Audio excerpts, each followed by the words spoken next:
Okay, guys, I had to change the settings in the Twitch stream. It seems like whenever I stream, it's not happy unless I change something. It's very weird. So we're not allowed to have the same settings for any two streams. Troll on a Roll is here. He said, you don't seem to see me, but I think you can see yourself. I didn't see myself. Yeah, I could see myself, but we had drop frames, and I'm getting this like kind of every time I try to start the stream lately.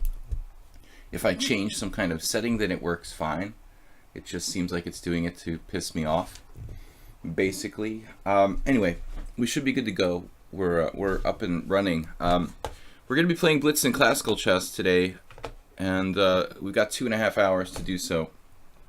So I've got a whole mess of challenges here. A lot of players like I haven't seen in a while. Troll on a Roll, Mastermind 14. We did see Morales recently, but Lousy Dirty Cheater. That's 3 players that haven't really been around too much. Troll on a Roll was here the other day, but Mastermind and Lousy Dirty Cheater were not. They haven't really been around since I've come back from the United States. Maybe even before that. But anyway, I'm playing any kind of blitz and classical chess between 5+3 and 8+3. So we are welcoming all challenges. If you guys are subscribers, I will take that challenge first. But this early morning, we don't always get all my subscribers here. It's 10 a.m. in European time, Central European time. I don't think I hear you, but I mean I can imagine what you sound like, Troll. But I think I'm a little worried about you. More worried than I was before. Alright, Troll on a Roll, Mastermind 14, Morales, Lousy Dirty Cheater, Chess Buzz, who I tragically blundered against yesterday at the end of my simul. I rushed a little bit in the last game. I was kind of tired, wanted to finish the simul out, but I played this ending too fast. And Abi Tebule, who's played me tough a couple of simul games. So let's get it started. Troll on a Roll. 5+5, it's chess 960, and I like doing the chess 960. I'm willing to play 2 chess 960s per stream. Let's see if we got the stream up and running. It looks good, but when I have to do this restart the stream, usually I have to refresh my Twitch page to see it. So if you guys can't see the Twitch stream, the chances are you just need to refresh the page and it will come up. Our microphone is good. And our camera is working. We've got everything working. All right, D4. Yesterday I made a really bad mouse slip, double clicking on F6. If I double click F6 though, that wouldn't have explained why my pawn went to F6. I must have actually clicked F6 and F7 in the process of trying to click F or G8 and F6. It was very strange. I've never made this F6 pawn mouse slip before. The stream is working well, thank you, Chess Pro. I don't know what it is. I don't know the technology behind, you know, the OBS very well, and it seems very odd to me that every time I try to start my stream, it doesn't work, and then when I just change the setting randomly, it seems to work. It doesn't seem like there's any real like sense behind it, but we're gonna play the Dutch defense here. It's basically a Dutch defense with my king on d8, Leningrad Dutch. Castling queenside in the Dutch like never really happens. Come to think of it, it's kind of ironic, isn't it? Because I mean, you are like weakening your king side with f5. You would think that in that situation, castling queenside might not be that unrealistic of an option. But you know, the reality of it is that white plays like d4 and c4, and typically white has the initiative on the queen side in the Dutch, therefore the king should not belong there. So I'm going to try to castle king side. La Baguette says Naka should play less blitz. This is in context with Chess Pro, who said, do you think Naka would be stronger if he returned to play his aggressive style and play openings like the King's Indian Dutch? What did he do in the Isle of Man? I mean, I've been saying this for a long time, Chess Pro, that Nakamura like shouldn't be playing the Queen's Gambit Declined in the Caro-Kann period.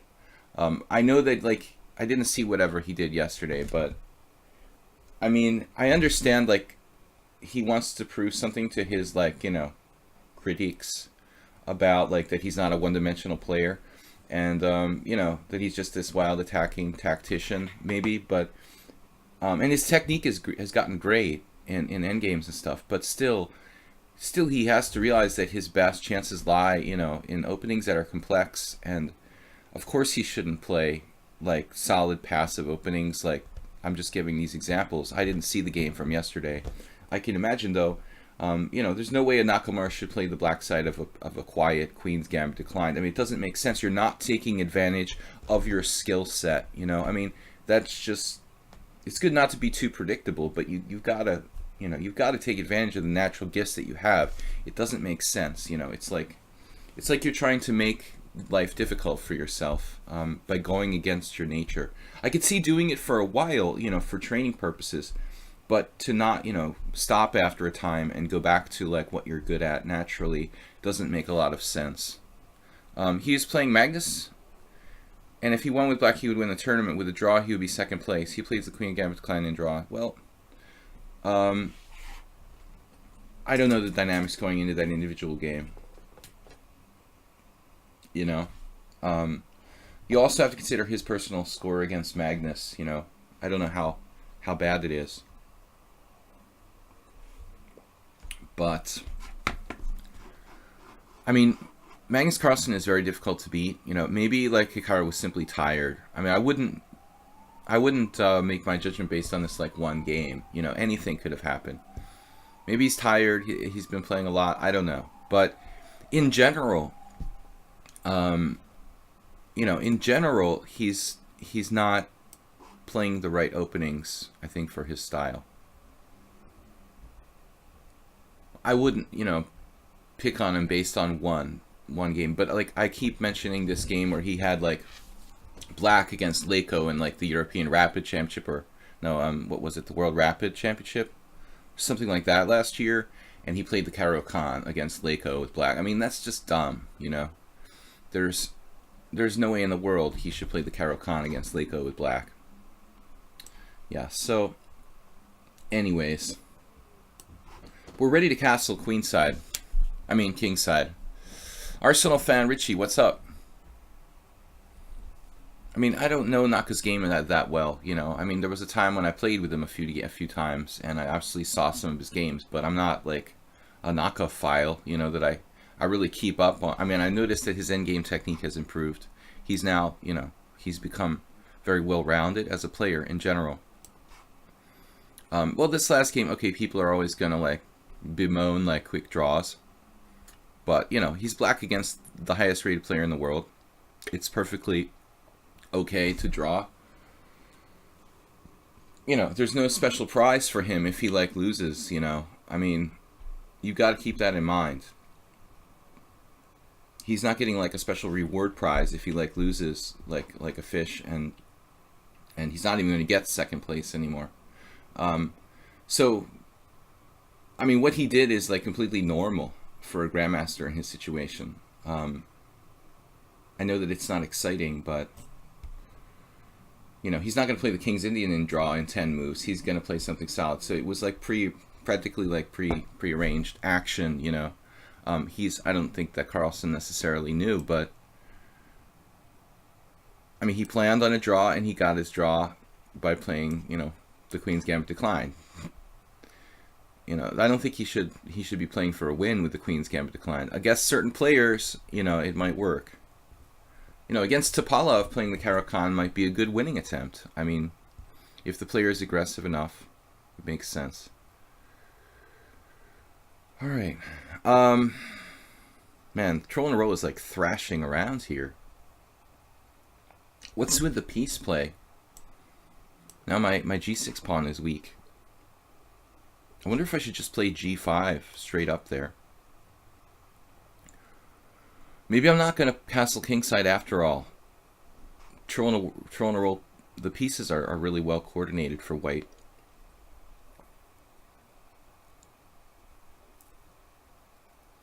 It's like the white squares. White squares need babysitting. Well, I don't know. I mean, he's got some white squares, but he's got a white squared bishop. My white square is in the long diagonal. Well, not that easy for him to attack. Just his white squared bishop is the really. This is a key piece, isn't it? For both sides, well, especially for white. Yeah, I'd like to trade off his white squared bishop. I'm behind in development here, and I've got like more pawn weaknesses than he does. But I don't know, man. You've got a weird tournament, you know. Honestly, who is that chess pro? You know, you've got to consider like how strange it is in the first place to have an open tournament where all the top players are getting like bigger appearance fees probably than like the main prizes.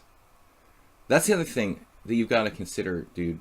I mean, the prizes are more like symbolic, you know. I mean, Hikaru and Caruana and Kramnik and Magnus especially are getting massive appearance fees for playing. This isn't really a normal tournament, man. I mean, that's not the way an open tournament is really like, you know, supposed to motivate the players to play. They're getting paid a set amount no matter what happens. And the prizes are just like a little bonus or something.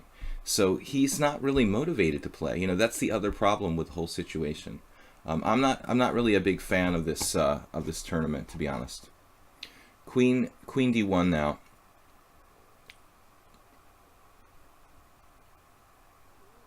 Queen D1.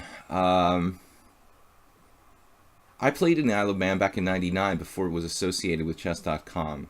It was sponsored by an insurance company, and it was a very professional tournament, but it's kind of become a little bit of a circus, it seems like to me. Okay, Queen D1. We need to get our knight into the game.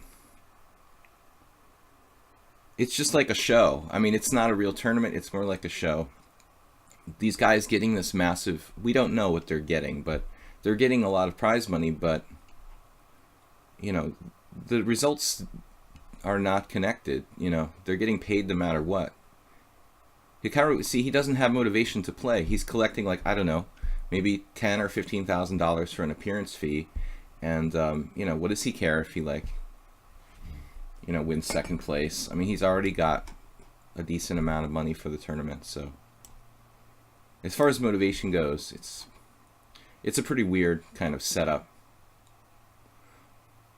I mean, if the organizer has plenty of money to blow, it's no problem, you know. But if you're expecting those players to like try extra hard, it's not going to happen, you know, when you're paying them a set amount like that.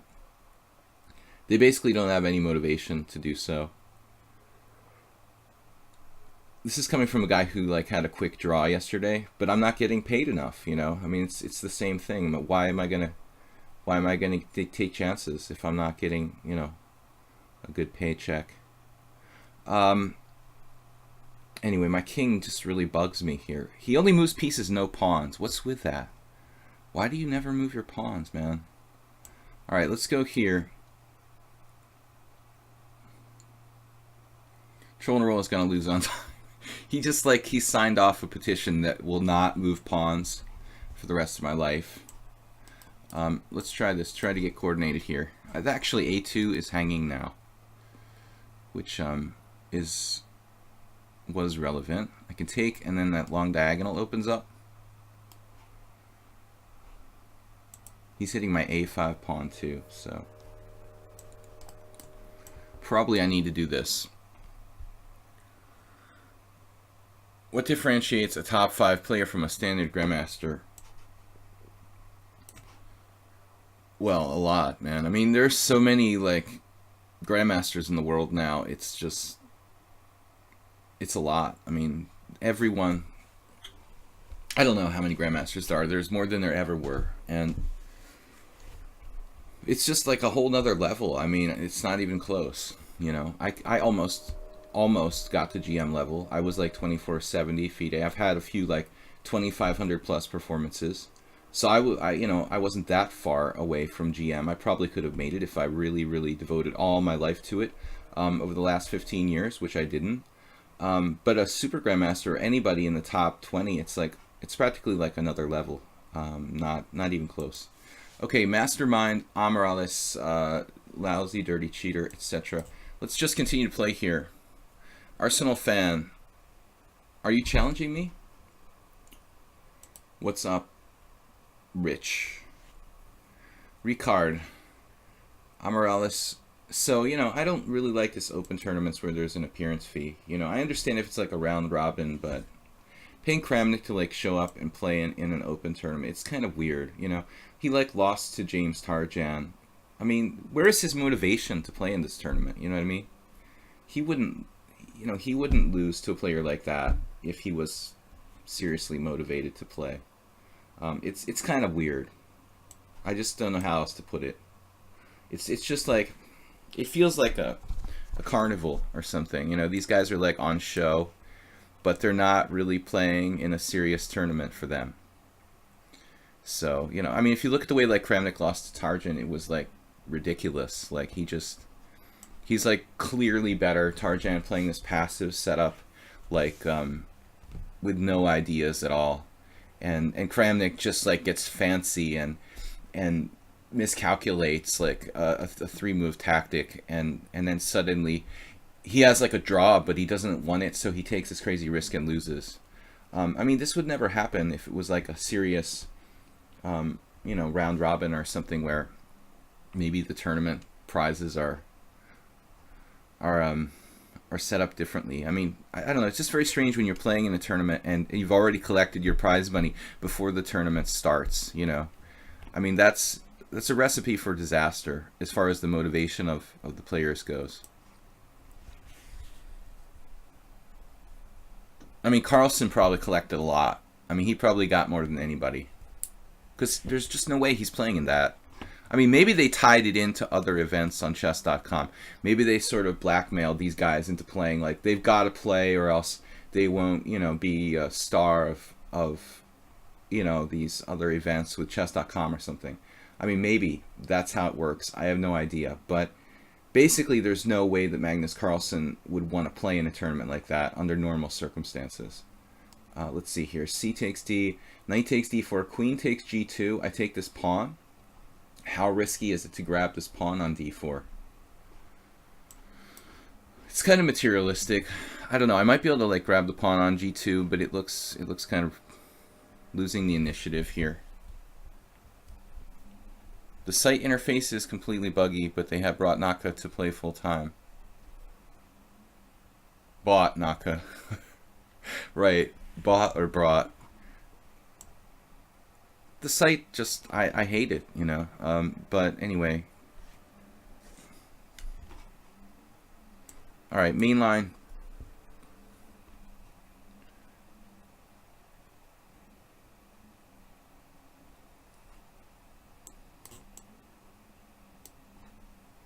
We haven't played this guy Mastermind 14 since I don't know when. Been a long time.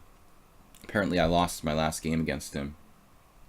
I have no idea when that was. It was a simul game.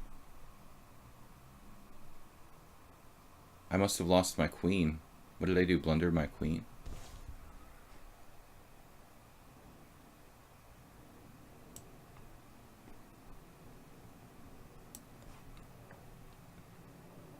I don't think knight b5 is really correct in this position. I guess it's playable. No, actually, okay, it's a line. Knight b5, knight, bishop f4, knight d5, bishop g3, a6. Possible I have already played this variation with this guy.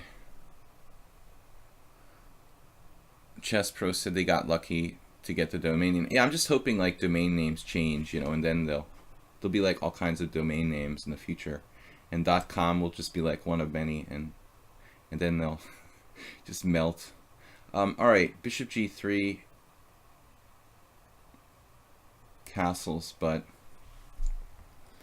I can't respect a chess site that doesn't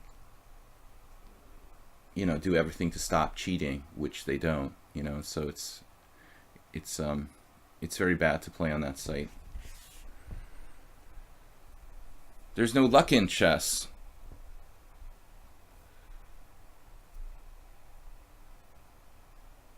But anyway, I just wasn't interested in this tournament at all.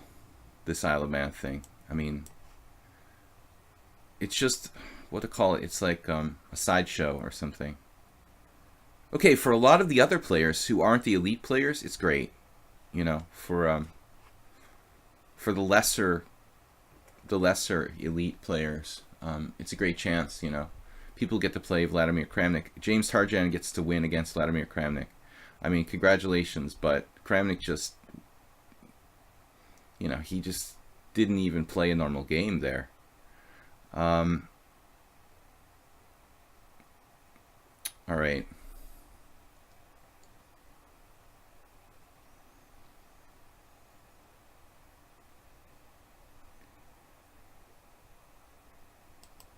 At first, I heard Kramnik lost, and I was like, wow, you know, he must, like, the other guy must have played, like, a brilliancy or something, you know. Then you look at the game, like, White was playing like a kind of wimpy opening where he's, like, begging for a draw or something, and Kramnik overpresses. It's kind of unlike Kramnik to do what he did there, but it happens. All right, I think I've had this position once before now that I think about it. Maybe against the same player, I really don't recall. Actually, that last structure, if you look at that, it could have been this opening. Well, there's a pawn on d5, though.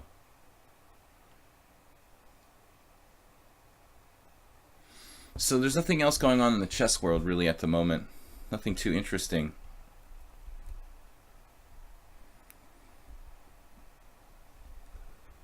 Of course, it has excellent coverage. It's like a media festival, but for me it's kind of a fake tournament.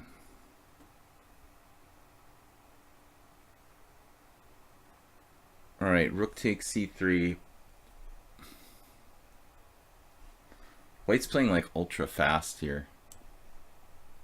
I guess I'll just put pressure on his center. What else can I do? I mean, it should be equal. White has enough dynamics here to offset his weak pawn.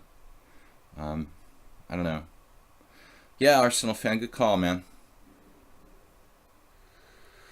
Do you know MVL is playing on lichess? His username is Gabi Jim. He didn't play last week due to the World Cup. Otherwise, he's active.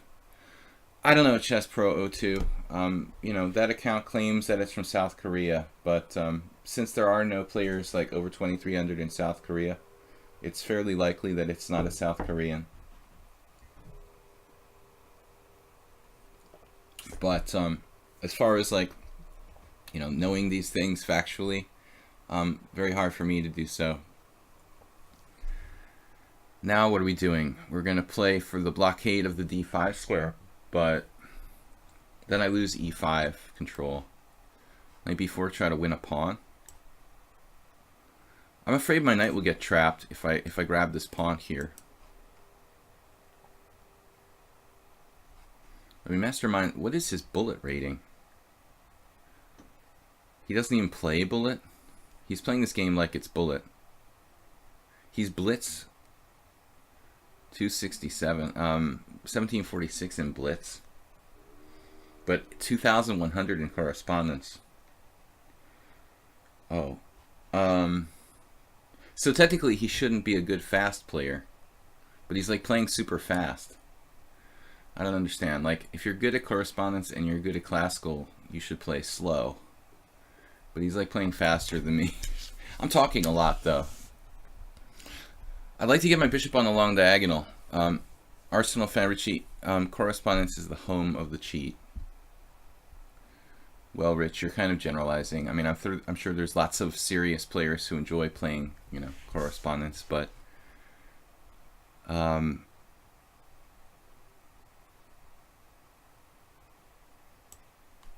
right, I'm not gonna grab that pawn. I mean, it's so materialistic.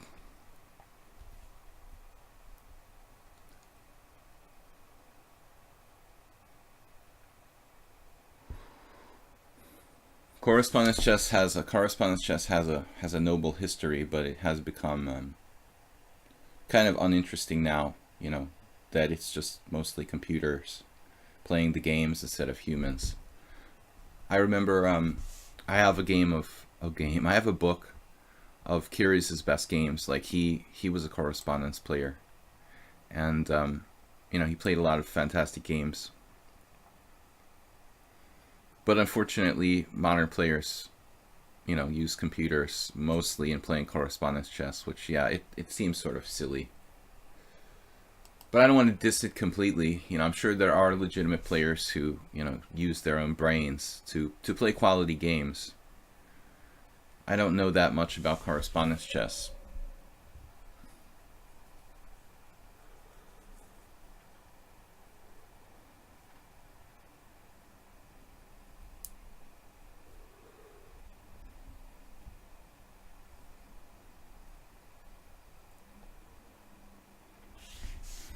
Alright, well, the C file becoming an issue here. Actually, I'm not sure.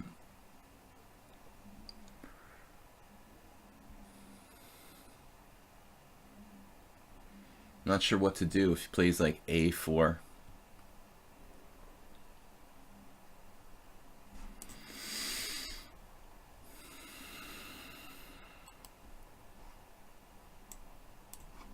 He's so fast, just constantly putting pressure on me. Maybe I have this move at some point.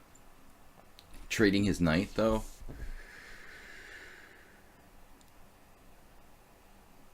If A4, I can play B4 and defend my pawn. I'm just constantly under time pressure here.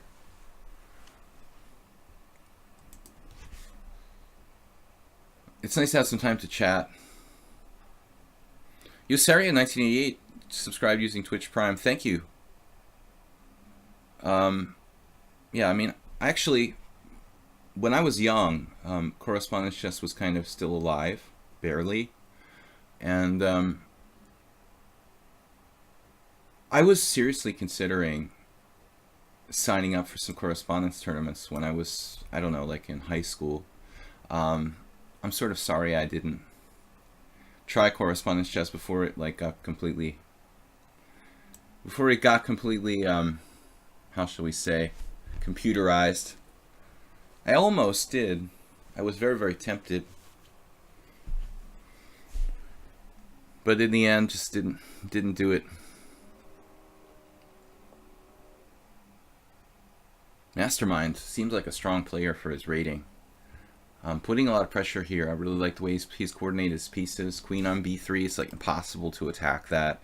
His bishops are good, both like raking the queen side, the knight. You know, everything looks good. He's got absolute activity to compensate for this isolated pawn there. Now maybe he's going in the wrong direction. I don't know. I would be strongly considering just giving up that pawn, honestly. But, you know, he needs a concrete plan. I'm not sure what it would be in that case.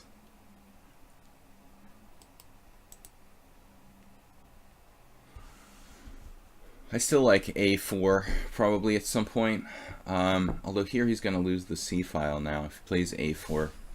It should be okay for white. That's my feeling about this position. Should be okay. But the closer we get to like an endgame, the more white is like slightly worse. The more exchanges. Still, a lot of people like really overvalue the weakness of the isolated pawn. It's just a very common misconception, you know, that isolated pawns are like terrible and you know, you're going to lose because you have an isolated pawn. It's hardly the case in reality.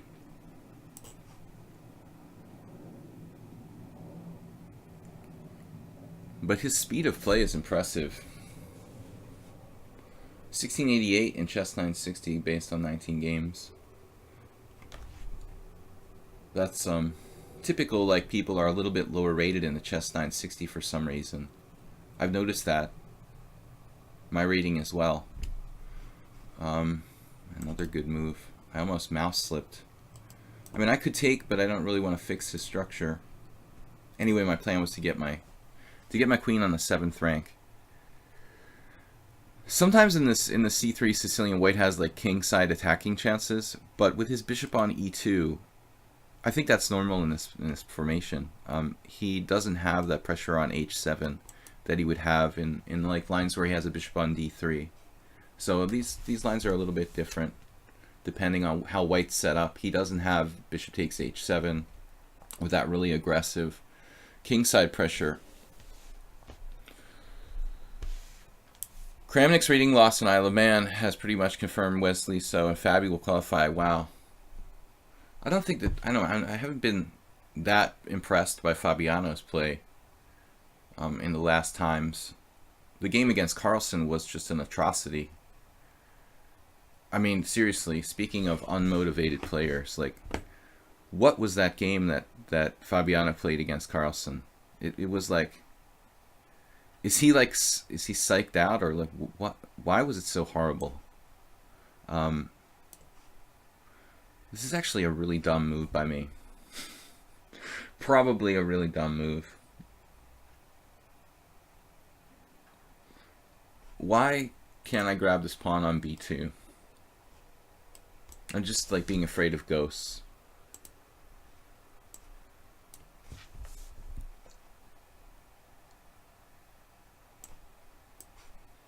When you face the bishop pair, it's usually a good idea to trade it off. Of course, this is bringing back memories of my ending against Lord Jesus Christ last night in the simul. Almost identical ending with slightly more space for me. I lost rook and knight against rook and bishop, where Lord Jesus Christ had a Caro-Kann type of space advantage on the king's side, and my king couldn't get in the game. Here, I have the same kind of ending, but better, because my king is going to be able to approach the center without getting shut out of play totally. All right.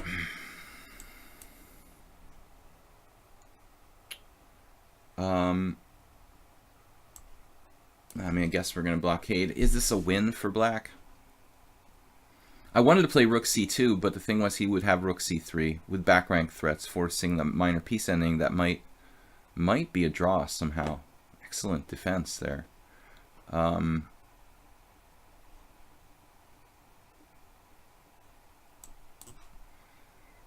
don't really like putting the pawns on dark squares, but I need to control e5, honestly.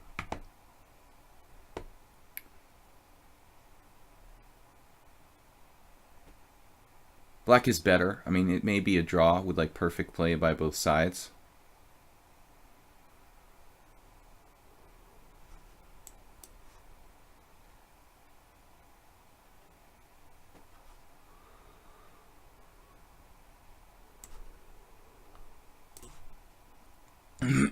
I don't know. I guess he's starting what to go like king d3. Well, this is a good move by me.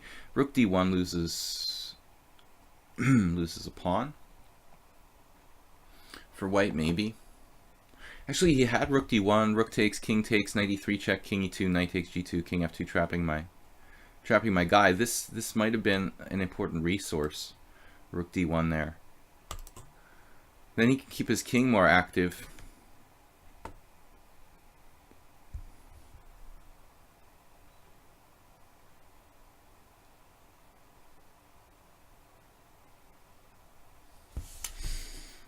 I don't really know how to make progress. Say check, king e2, knight c4 now.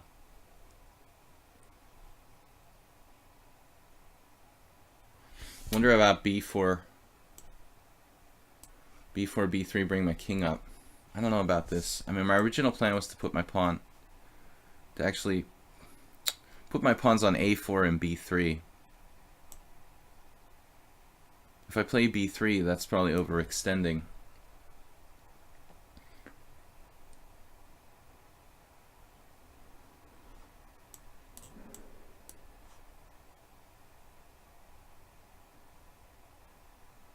Man, amazing.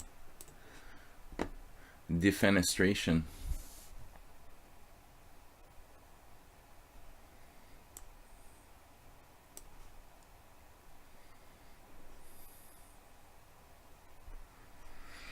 I don't still think it's lost. I still don't think it's like technically lost for white.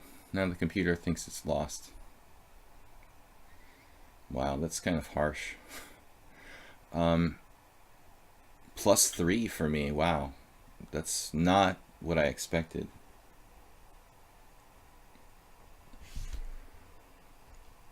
I'm gonna play king b3, and then wow, it's like Zugzwang or something. I honestly didn't really think I was confidently winning. All right, we've got more challenges from Morales, Lousy, Dirty, and all these other guys. Troll we already played, so I'm not going to play a second game with Troll. Unfortunately. Do we have anybody who's a subscriber here today?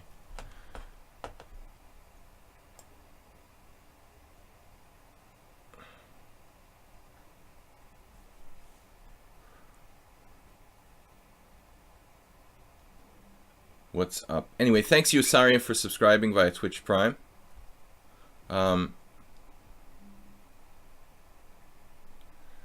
So anyway, Chess Pro, what were you talking about?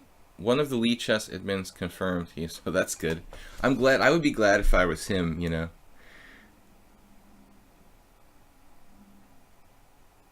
Hey, Morales, let's go. So there's a rumor of the MVL. I mean, there have been rumors circulating about MVL playing on the site.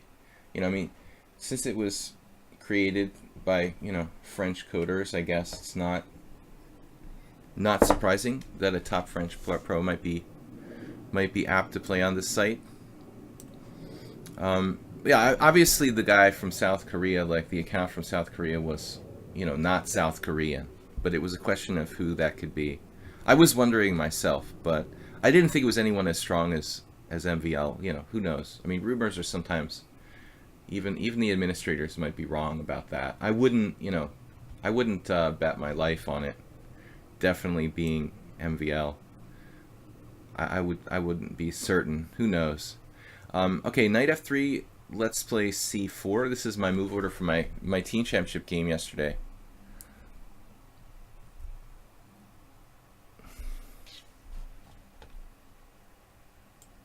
What are you guys talking about with the news there?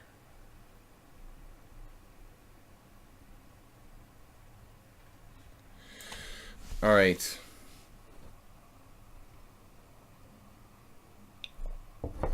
The rumor about Nigel Short, yeah, I was so old, man. But Nigel Short, you know, he's fond of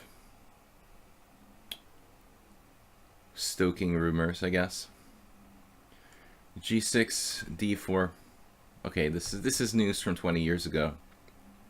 Nigel Short playing Bobby Fischer. Okay, yeah, that is not up to date from the news desk. I mean, I know people who personally played Bobby Fischer, you know, in a Mexican restaurant.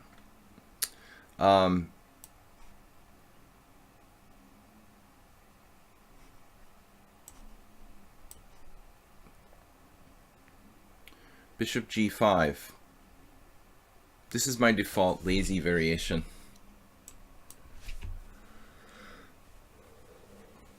I never met Fischer, although I was in Hungary at the same time on multiple occasions.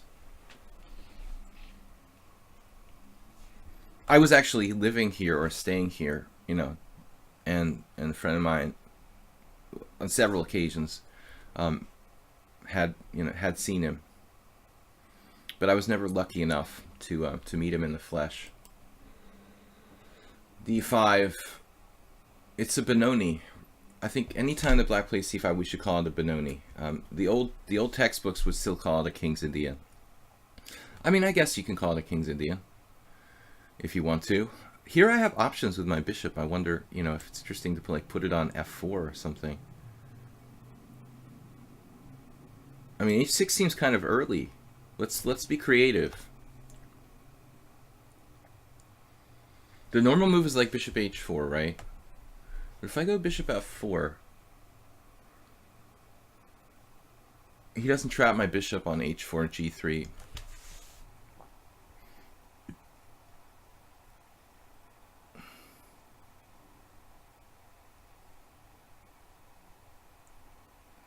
f4, e5, it doesn't seem a good winning chance, does it? What are we talking about? Are we analyzing the last game?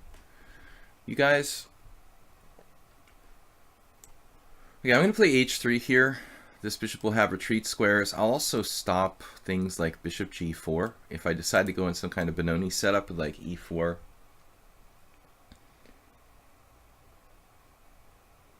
Now if I play e4, he can do a Benko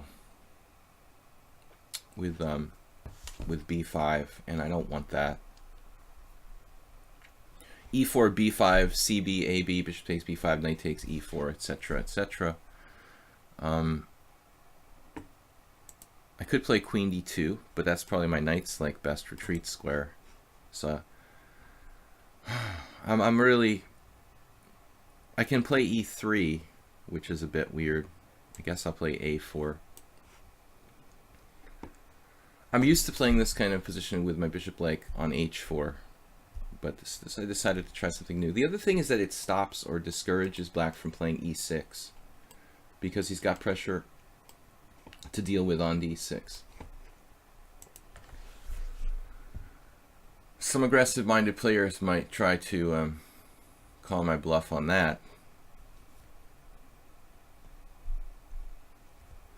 Oh, I'm not talking about this game. Were you talking about the last game, though?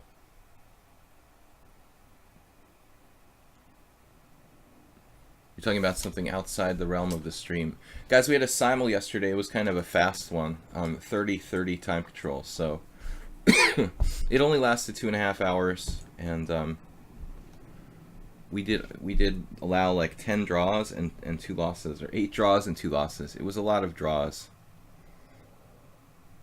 Alright, e4 now starts to look good. I think that here Morales should do something aggressive. Maybe e5 or e6 and sacrifice the pawn on d6. I don't know if he can get away with it. I really didn't calculate it, but I know that I'm pretty far behind in development here. What other options does he have? Something like queen a5 maybe? I don't know if it works or not. Okay, knight bd7 now, e4, queen a5, knight d2. I hope that works for me. I also don't have to do e4. I could do a more reserved type of e3.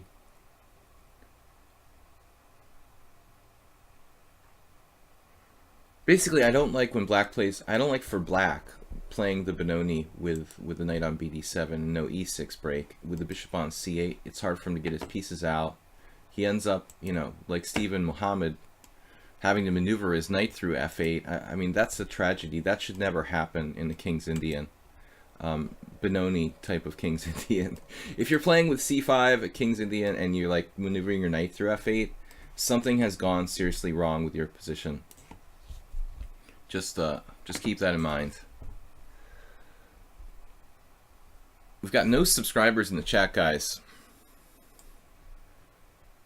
Well, Yosarian subscribed, but I don't know where my subscribers are.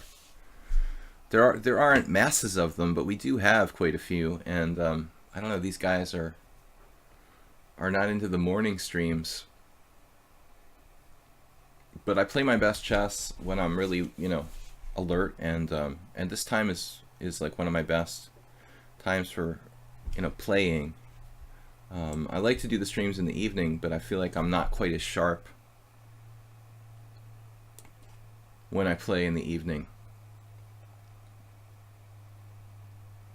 So we tried something experimental here with the bishop on f4. I've never actually used this order of moves.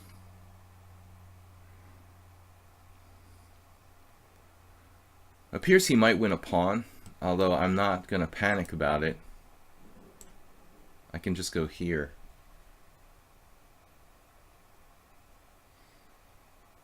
He's actually not winning a pawn because like h6 will drop. And his queen is in a vulnerable position. The queen does have a tendency to get trapped if it goes to b4. Monday morning, Twitch is dead.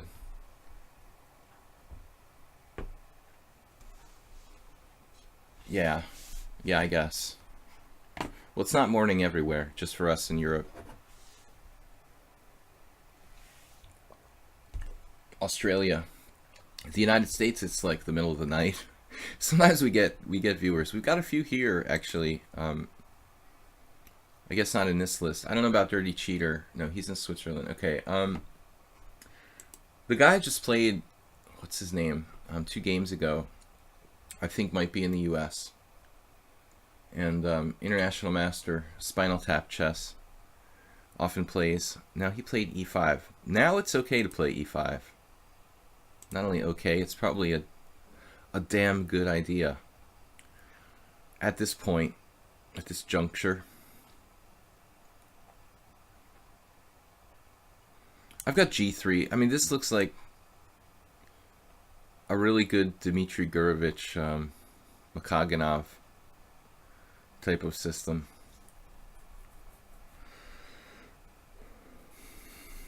I very briefly experimented with playing almost every variation with white in the King's Indian in my life, and h3, I had forgotten I played it against Max Dlugy once in Las Vegas years ago.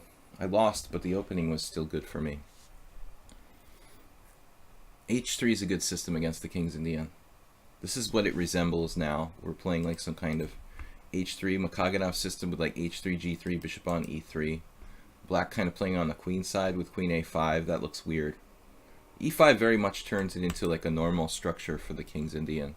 He can't play f5. This is vital here because of the knight on h5 and various problems with like takes on f5, the knight hanging. And now I'm threatening to do like bishop e2.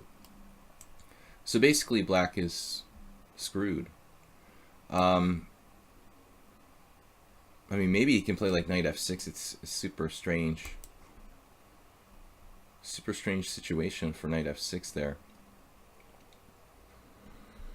And now, okay, the queen side is a bit weird because I've played a4.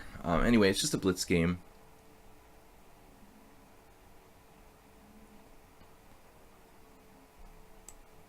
Let's develop the rest of my figures.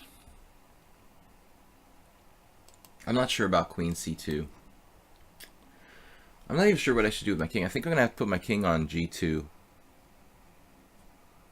I was considering playing g4. But we're not really in a situation where we do like an Ivan Sokolov kind of castling queenside. I mean, I've played a4. It kind of ruins castling queenside for white.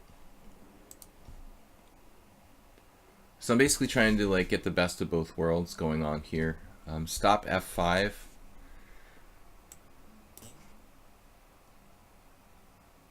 It's like a kind of weird check Benoni. I'm just trying to prevent everything. The problem is I don't have a way to open up the queen side other than b4, which might give him an outpost square on c5. Really, I'm supposed to be winning the game on the king side here. It's not that easy to do that. Maybe slowly I can play like king f1, king g2, and f4 or something. Or even like, well, g4. The problem with g4 weakens my dark squares. The dark squares get really soft. Structurally, I'm much better. This break leaves him with an isolated pawn on a6. I mean, this is not really an optimal situation for black. But come to think of it, you know, maybe I shouldn't have done that. Because now he has stronger control of f5.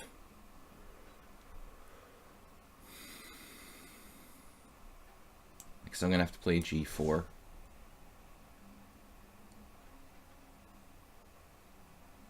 And the game becomes complicated now. My king is sort of marooned in the center.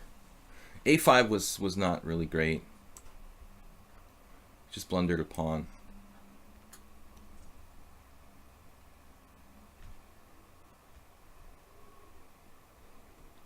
Maybe he sacrificed it on purpose.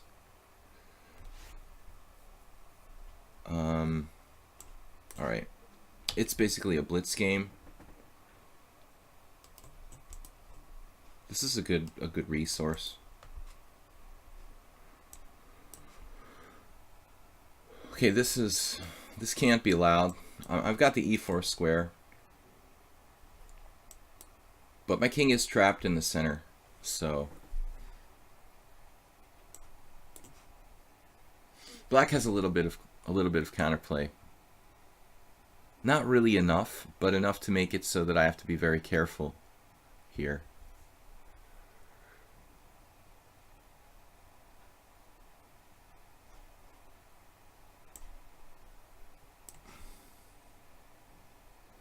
You got to admit my king is pretty safe on e1.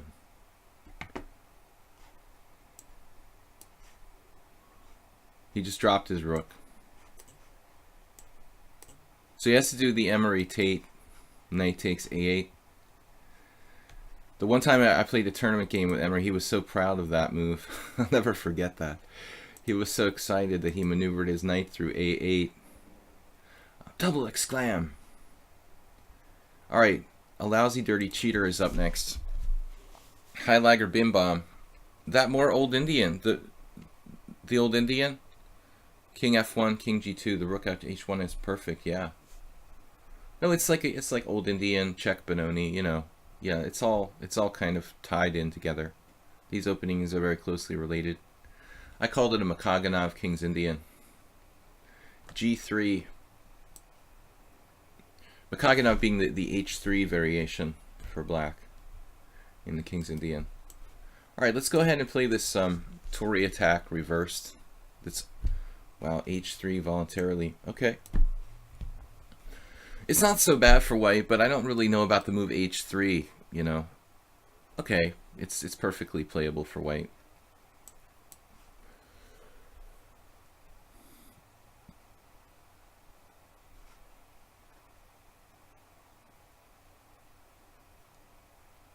I guess I'll just try to play some kind of pawn triangle thing, you know, where I've got a very strong point, you know, against d5 that's just deadening his bishop on g2. As far as the rest of my pieces go, probably wait with this knight, see what he does. We can do like g6, bishop g7. I can also play h5. He'll respond with h4. He should respond with h4 in the event of h5. This is pretty extreme. It's basically like d4, knight f6, bishop g5, g6. Like a reverse Trompowsky, where black plays g6 in response to the Trompowsky.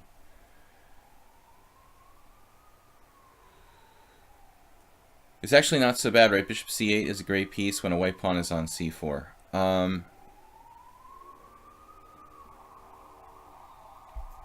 What do you mean by that exactly? I mean, that's kind of general, isn't it? Like, every queen pawn game, there's like a white pawn on c4 and a bishop on c8. I'm not sure what your point is exactly. Kryptone. What do you mean by the bishop on c8 is a great piece when the white pawn is on c4? Like in the specific position, or what exactly?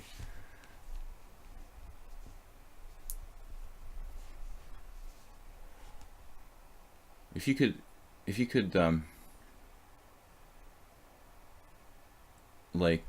further illuminate what you mean by that. I mean, there are certain situations, particularly like fianchetto setups, when white plays like g3, bishop g2 in queen pawn games, when the white pawn on c4 is a weakness. But that's not like across the board. I mean, not in a classical King's Indian type of position. I'm talking about the Czech Benoni structure. Well, I mean, c4, yeah, c4 sometimes becomes a big outpost square. I really think the dirty cheater should play h4. I mean, this is a very common setup. h4, f4, d3, and then like knight d2, knight f3. The problem with that for white and for black against the Trompowsky is that I think sometimes the position becomes like so closed that there's like literally no way to open it up. Now for my next trick, I want to focus on the f4 square.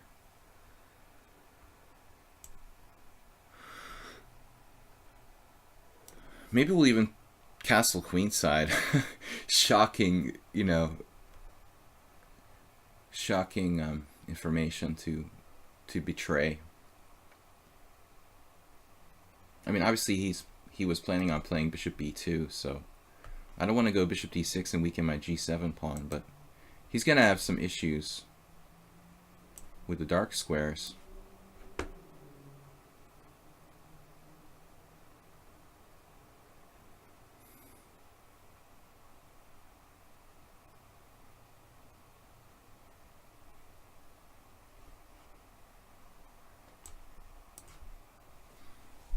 Focus everything I can on f4, basically.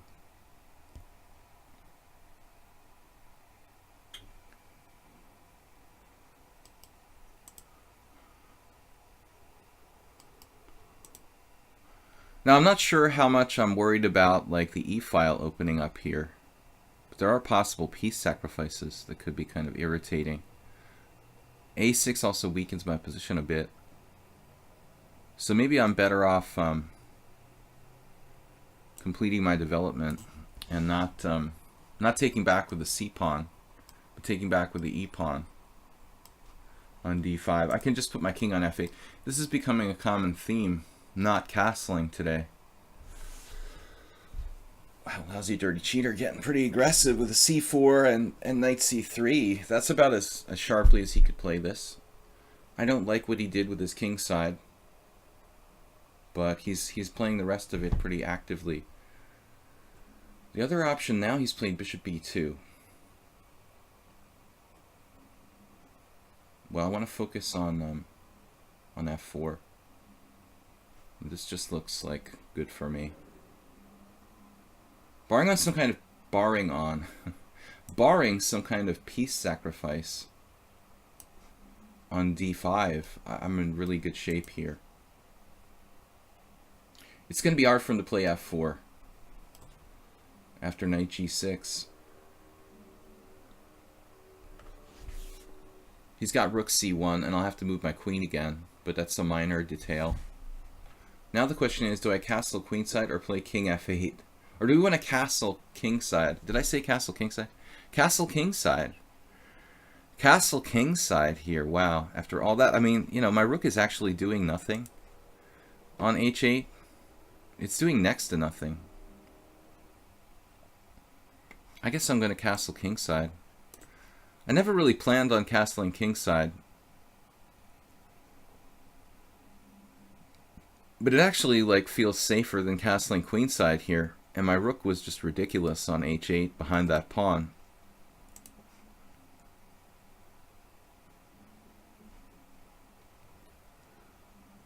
(21-20) in bullet. Oh my god.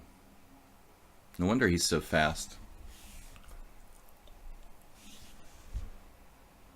I wonder if he's the infamous "I'm a dirty cheater." He used to cheat against John Bartholomew.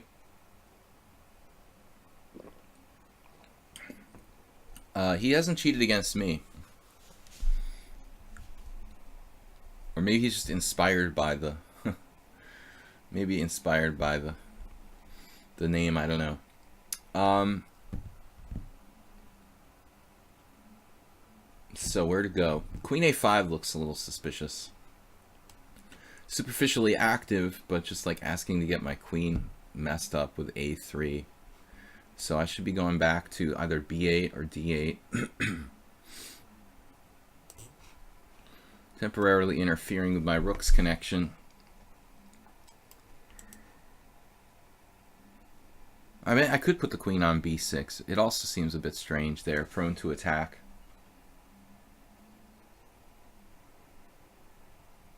The problem is he'd love to play f4, but I take with the knight, you know, and the knight actually protects d5. I mean, f4 is, it's not really a possibility here. I was literally thinking that this is the best move right before he played it, but it's certainly like, it doesn't perform any miracles here.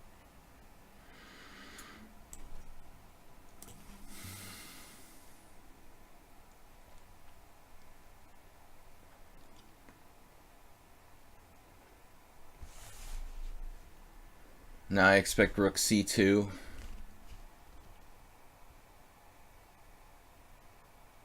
Rook c2, knight f4, bishop c1. I can just focus all my efforts on controlling the f4 square.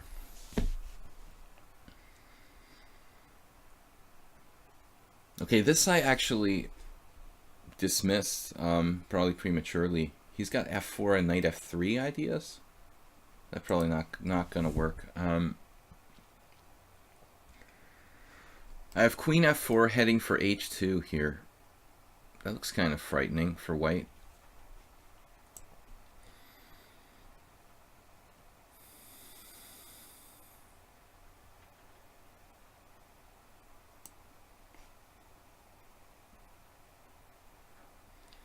Houston, we could have a problem.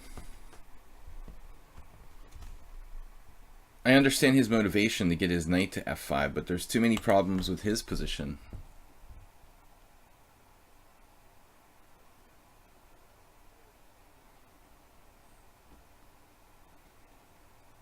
Another useful move for me might be a6 at some point, making sure the knight can't get in there to b5.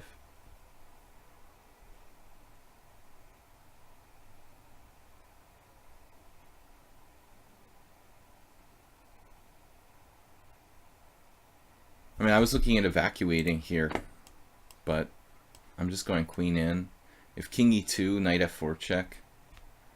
I mean, is he seriously going to like trap my queen or something? This has to be over for white. He can't allow this. All right, maybe he can still defend. Maybe he just simply still can defend. I don't know. It's a horrible position though, due to the dark square weaknesses. The game against Stockfish players. What? All right, Mikey Slice.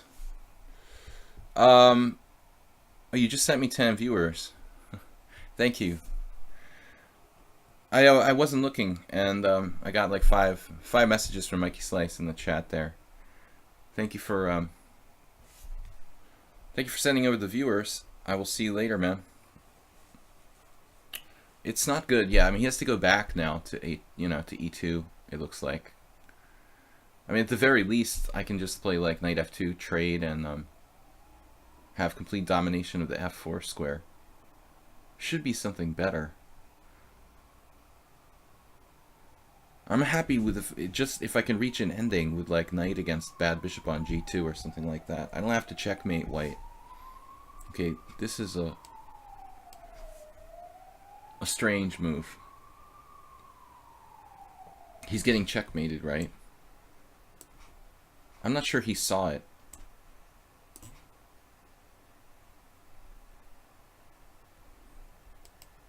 I mean, maybe there's some way to evade direct checkmate. Evasion techniques.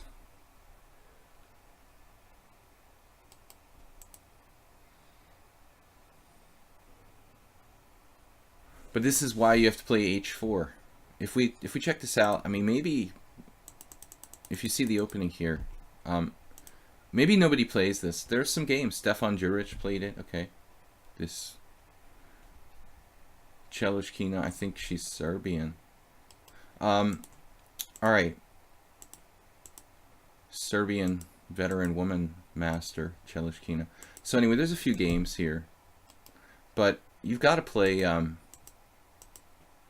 Gaprindashvili, you've got to play h4 when I play h5. Computer doesn't agree. It says d4. I like h4, unless g5 is good for me. Maybe it's too late already. I don't know. Is this okay for me? This is already clear advantage to black. Holy crap. Maybe white has to be more careful about castling so quickly, committing yourself too quickly. I'm always a little bit, concerned about that when I play the King's Indian attack. Not to castle if black's going to throw everything at me. You could consider delaying the castling. There's no reason why white has to castle right away. The white king is perfectly safe. You can wait and play something like f4 here with the totally normal reverse Trompowsky. That's probably the best. All right, so Chess Buzz, Abidabule, Save a Dog, Ghost Mind. We're going to play as many of these games as I can. Yeah, white needs to play f4, f5. Well, obviously f5 would be nice. I'm not going to let white play f5 if I have a say in the matter. We're going to do everything we can. The problem with this variation, it can become very, very blocked and difficult for both sides to make progress. I'm basically talking about like, a mirror image of this line. Bishop g5, g6.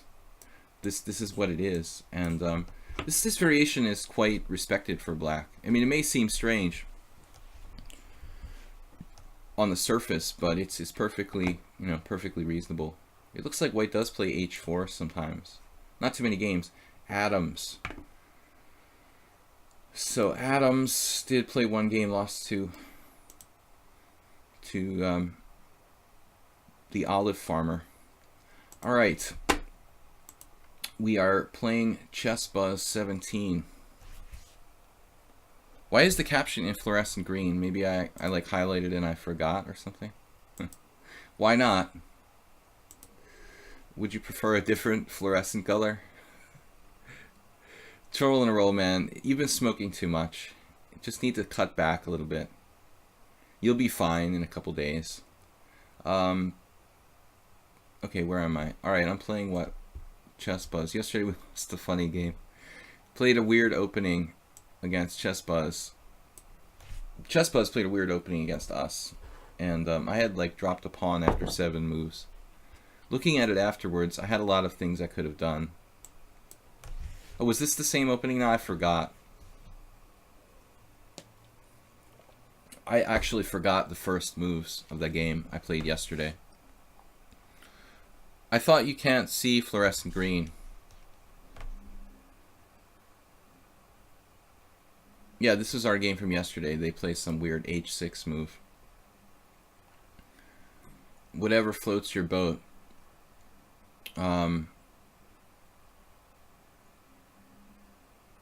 It's not technically a Nimzovich. It's like a Mexican defense or whatever they call it.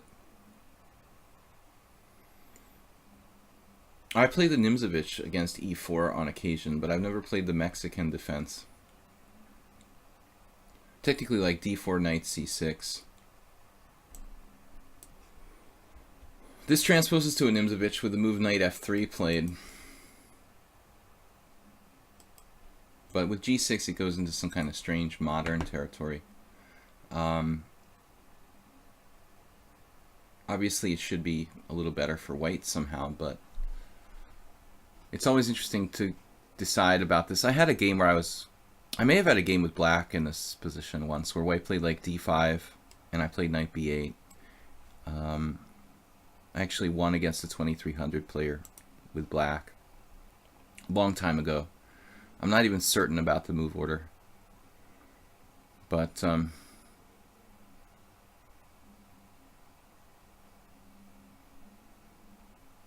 it's a fast game. I mean, you can call it classical chess if you want, but 7 minutes, I'm like commentating the game. It's not really a long time control.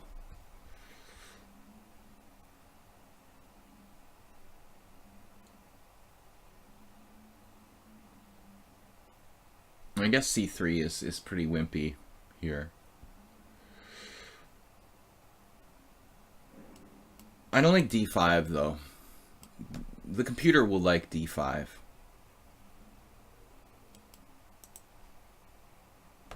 It's not my favorite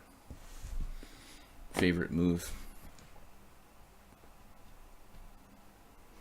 Feels like you overextend yourself a little bit. It's possible that Asmai Parashvili,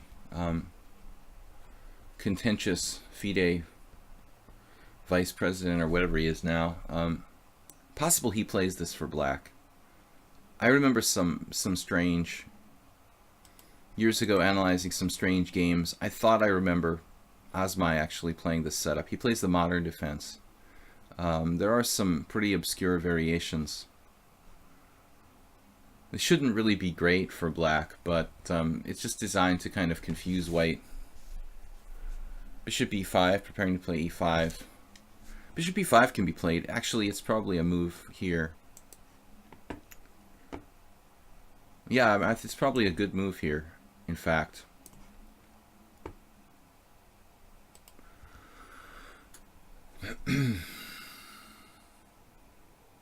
It's not like crushing or anything. It's a move.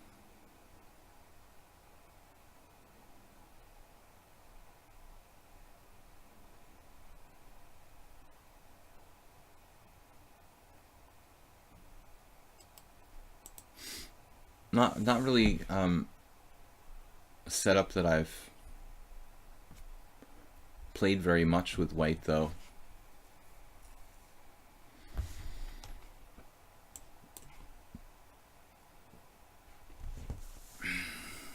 I don't know too much about this player. I've only played them 3 games. Is it a new account? I don't think so. They've been around. Just kind of new against me. A lot of bullet games, though. Actually, maybe relatively new account. I don't know who it is. B takes C6. I blundered in a simul game against them yesterday in an endgame that was a draw. I played too quickly. So here's a moment of truth. I mean, I really have to consider where I'm going to put my king in this position. If h3, take, what am I afraid of there? Well, if I take with the queen, black has like, what, c5 or something? Crazy. h3, take, c5. h3, take, rook b8. Castles queenside. There's also queen b8 ideas.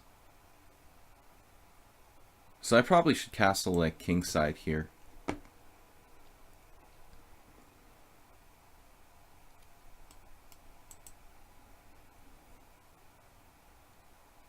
I don't like the idea of giving them a lot of counterplay on this long diagonal. They're going to get some counterplay no matter what.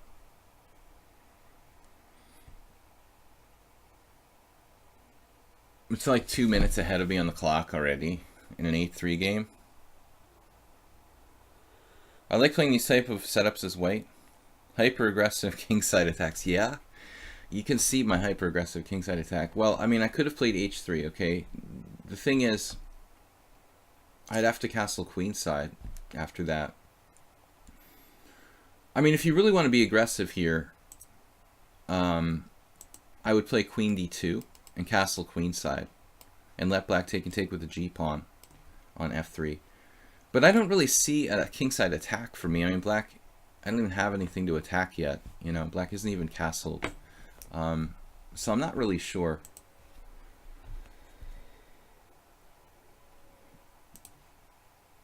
I never really play bishop b5 in these types of positions. I just, you know, someone said it and I was kind of thinking about it and I said, all right, I think like, you know, the computer would probably like that. But I know that black has counterplay, having played black in these type of positions in blitz and some tournament games. Queen b8, rook b8. Obviously their problem is developing, well, particularly the knight, the king's knight is a bit of an issue. You know, so how is black developing that piece here? You know, you can just chuck it on f6, but you've got to watch out for e5. So it's not so simple to complete their development. You know, I kind of like rook b8. Now if I play b3, my queenside is compromised to c5. So I think I have to play like rook b1, which is pretty passive, as you can imagine. But we can live with that. It's okay. Temporarily. A temporary concession.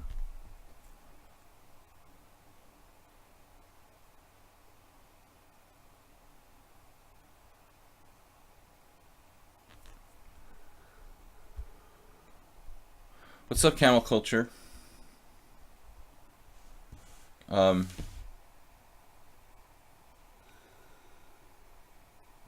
Long move now. All right. Well, I mean, I don't know. Shall I play h3? I got to get out of this pin at some point. It's making my life pretty difficult. They could keep this questionable bishop if they want to. They can have it, man. It's completely up to them. It's a problem piece, to be honest with you. I would be glad to get rid of it if I were black.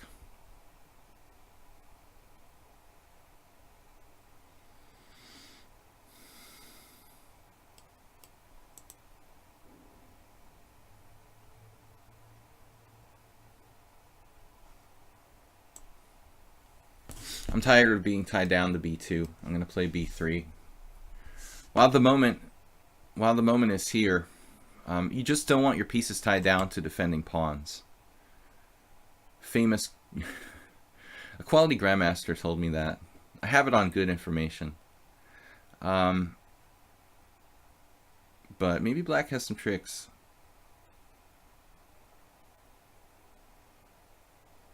White is certainly not worse here with that broken structure on the queen side.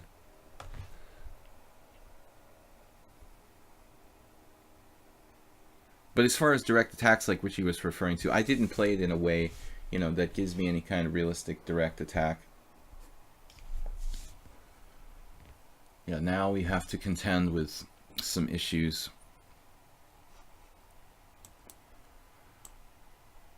F5 is not out of the realm of possibility, but they have to watch the C6 pawn there.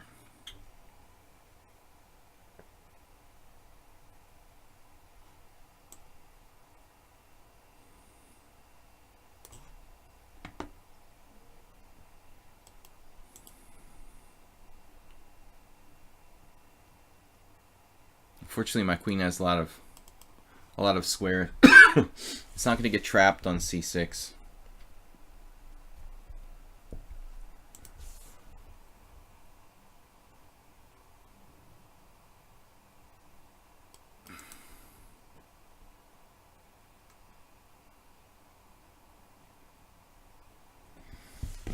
But this player, mysterious and fairly strong. I mean, judging by the bullet rating, it would have to be a master, or at least like candidate master. It's strange that, well, it doesn't have any blitz games. Classical 2200, you know, so you're looking at like a candidate master strength player. Yesterday was a tough simul game. I was down a pawn after 8 moves. I groveled my way to a draw, and then like right at the end when we were about to finish the simul, I thought the game was drawn, and I let my knight get trapped in an ending. Not good. It's never over till it's over, guys. Just remember that. Don't let up until the game is finished. It's like my last game going, and I was like, oh yeah, it's just a draw.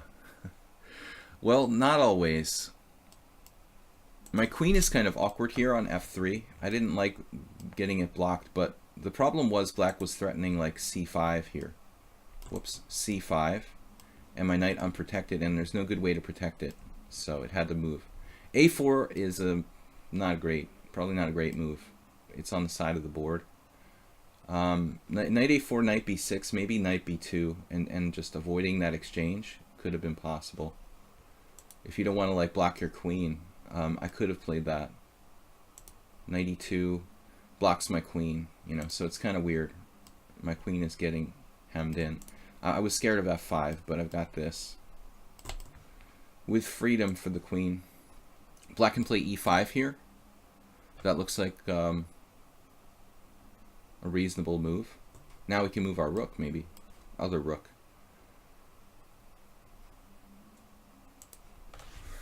But it looks like they're going to the think tank now. White is slightly better. Hi Lager Bim Bom says 2200 on lichess relates more to 2000 plus or minus 100 FIDE. Yeah, plus or minus 100 FIDE. I like that. When I say candidate master, you know, the problem with that is that, like, I was growing up in a USCF rating system that like called candidate masters people who had like US ratings between 2000 and 2200. So when I say candidate master, this is pre-FIDE deciding they're going to make like an official title out of it. You know, that's very recent. When I say candidate master, I mean I'm talking about like USCF candidate master, which was an expert, basically, what we would otherwise call an expert. He's an expert. Rook e1. Look at this subtle move. Queen e8. Maybe like trapping my queen or something. e4.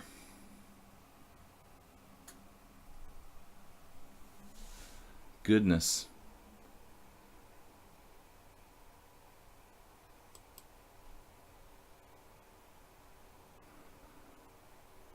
This is not what I was hoping for.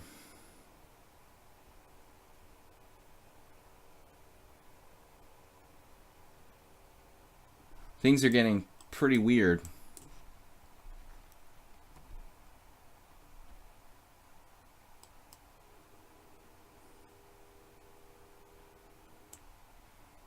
But at least my queen is relatively untrapped.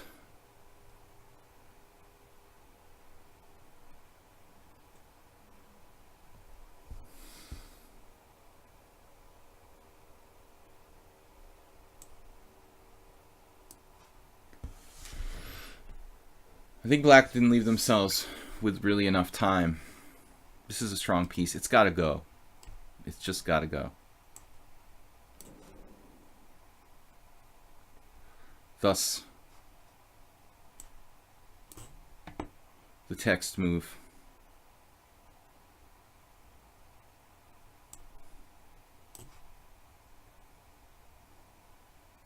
I have f5, which is pretty paralytic.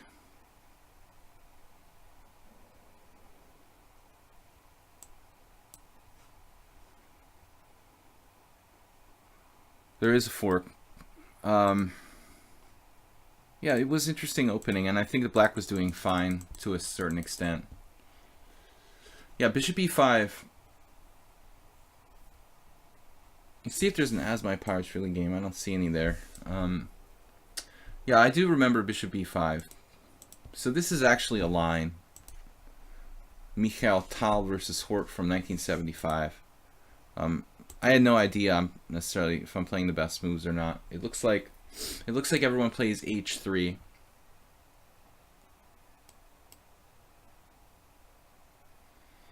My problem with h3 was like the b2 pawn. Don't I have a problem with that? Am I going to castle queenside after h3? I'm not quite understanding. Are we going to castle queenside? There's also queen b8. Notice black won the one game with queen b8. George Hickel, not a weak player. Later to be 2600. So rook b8, and then castles queenside. I just wasn't sure, how safe it is to castle queenside here. But white is obviously ahead in development, so all right, good to know. Anyway, Abita Boulay. Is anybody a subscriber? Arsenal fans not challenging today. I don't think the other guys are subscribers. Sheppy 13. Well, the engine says in the final position if black plays rook f6, the final position, black is +2. Say what? You don't mean the final position. What? Chess Pro, what are you talking about? I mean, I was going to play f5 next. I'm threatening queen takes c7 and knight e6 check. How can black be +2 there? Black is like -2. I think.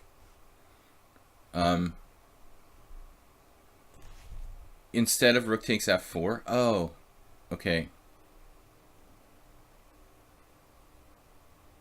Rook f6, but I'm playing f5. f5 knight e4. Wow. Black is +2. My god. That's totally shocking. I thought I was just like winning.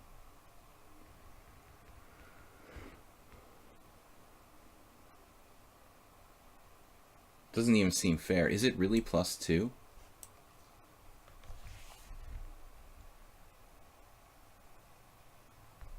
No, I'm not. I was never intending to take on g6, but I mean, it seems kind of unfair. I have like less weaknesses, and my pieces are all like centralized. How the heck am I like -2? That's kind of surprising. Maybe we can take a look after this game. I just never expected I could possibly be worse there. I guess it's possible. My f pawn, if it just falls for nothing, and he gets a knight on e4. We'll have to take a look.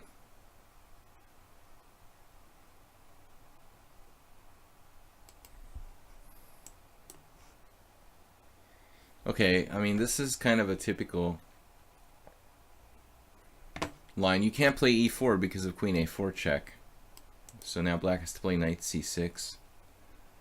I had this position with my standalone chess computer in the late 80s. I think I had a number of games with knight c6, bishop g2, e4, knight g1, in fact. I mentioned this on one stream previously. Happens in the accelerated dragons sometimes. The knight comes back to g1 and black is overextended by pushing this pawn down. Plus means white, minus means black. If it's the position I'm looking at, white is +2. Well, we'll take a look. I assumed I was better. Okay, but if I play f5, maybe he does have like knight c5 to e4 with a really strong outpost. So we'll have to take a look at that. I would assume I was better. But, you know, who knows? I'll make a note to take a look after this game. We're going to be going for another hour here till 12:30 CET or European time. Blitz and Classical Chess. If anyone's a subscriber, you guys can play first, but we haven't had any such challenges. Actually, Usarian subscribed, but I don't think he's challenging me. But now at this point, I'm starting to think like e4 might actually be a real inconvenience. So I think it's time to physically stop e4. I could play castles e4, knight d4. Maybe. Reminds me of a game I lost many, many years ago in the New York Open with black. I think he could support that pawn on e4 now. I've played this kind of position like 100,000 times with colors reversed. People like, in the dragon, people like taking on c3 or c6, and this is just fundamentally supposed to not be that good for the opponent. Taking the knight, trading on there is a classic Sicilian mistake, according to the kind of book teachings. You know, I mean, I realize that it's not so black and white, but this pawn does control the center, and it is black's strongest piece. I mean, look at this position where black does like knight takes knight. I mean, that's the best piece on the board, and it's also often difficult for white to get rid of. So for the most part, you should not play knight takes knight. There are exceptional positions in the Sicilian.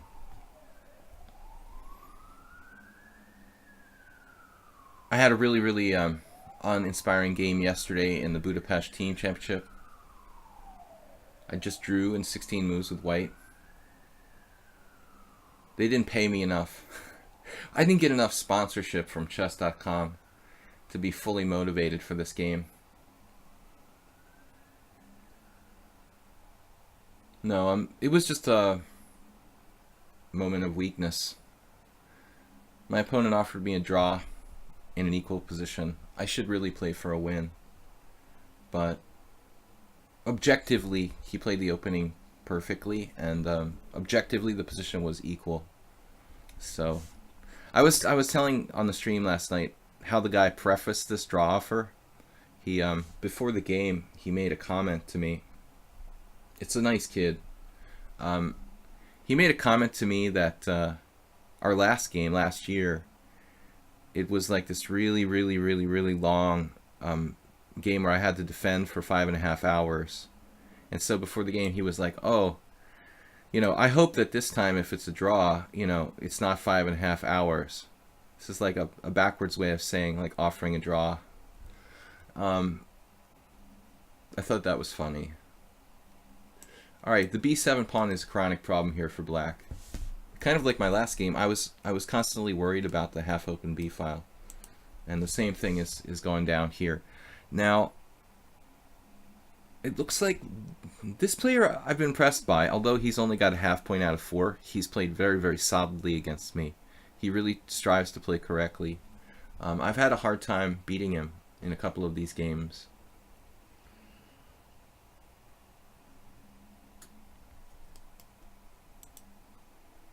I felt kind of guilty for agreeing to a draw yesterday. That's why I'm venting my feelings about it here on the stream. I was in the mood to play, but I just kind of like, I don't know, I don't like when my opponent doesn't want to beat me. I really rely on counterattack, and when my opponent is like not that inspired, I want them to want to like attack me and take risks, you know. If the guy wasn't within 50 rating points of me, I would decline, but... Alright, Queen A4. This is slightly more active than Queen C7, but also sets me up for tactics. Sets black up for tactics, actually. I had a very similar game in the stream against the Hungarian guy last night in my simul, where he got a slightly better position pretty quickly.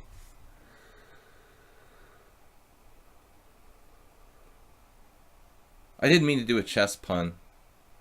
Yeah, I agree, Highlighter Bimbom. I just want to explain it to the beginners about this exchange on C3. It's just, I can't even count how many people do this. It's like, as if like they were instructed by some kind of like online video or book or something, like somebody's teaching people to like do this exchange. I mean, I see it so often. I don't know, you know, I guess they just like exchanging stuff.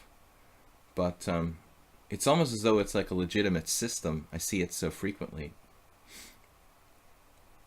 A good aggressive way to play this now with F5.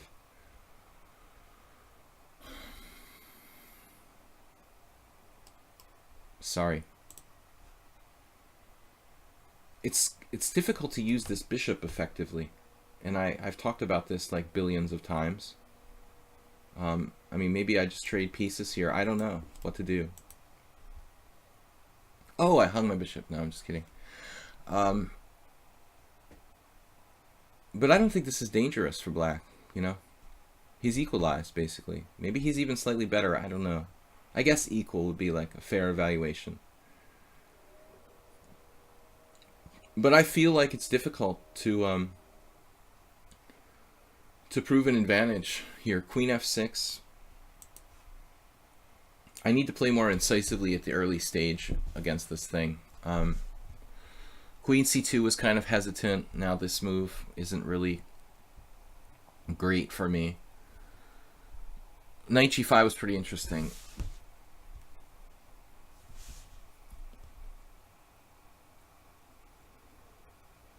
Well, let's say like Knight G5.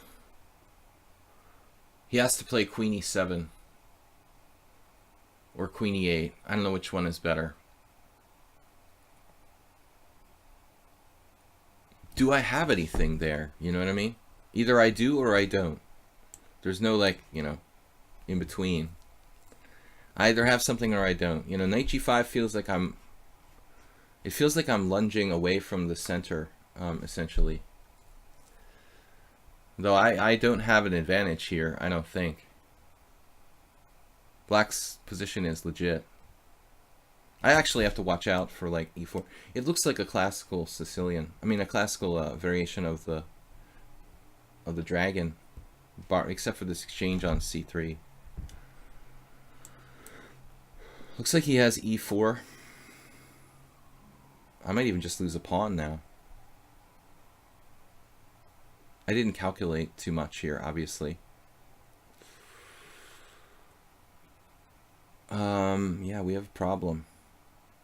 I'm just losing a pawn.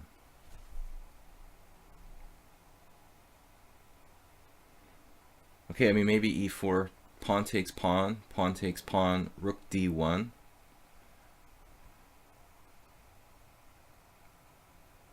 I might have tricks, like Queen E8, Knight D4, Knight takes D4, Rook takes D4, Bishop takes D2, Rook takes D4. Black has to make this move to get an advantage, or to play for an advantage here. Now A6 is too slow.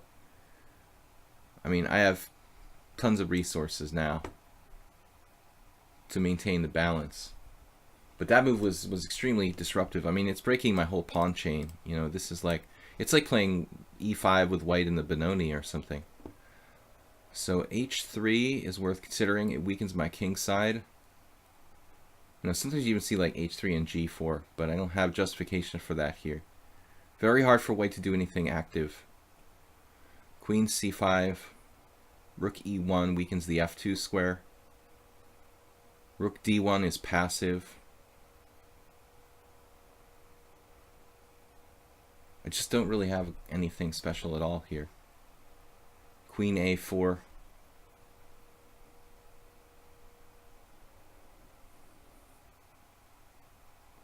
I really don't know what I'm doing.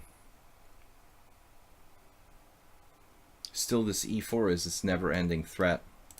I can't stop e4. It's like impossible.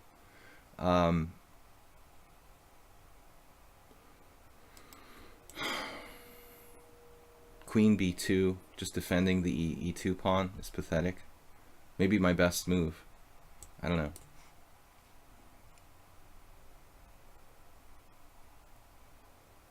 I think the black is just slightly better in this position. This is not a great move. I don't know what to do.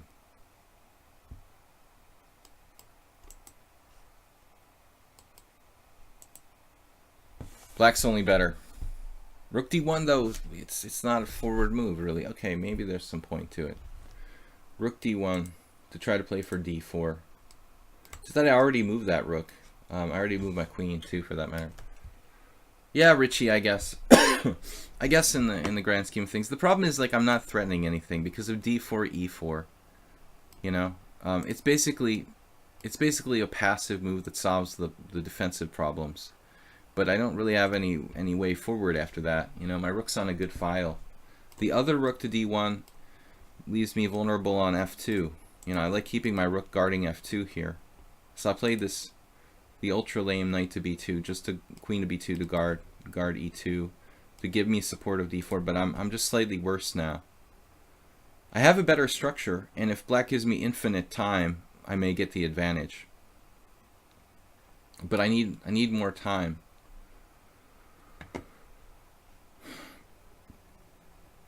Rook e1 again. See the problems here with f2? This is a perfect move by black. Queen f6.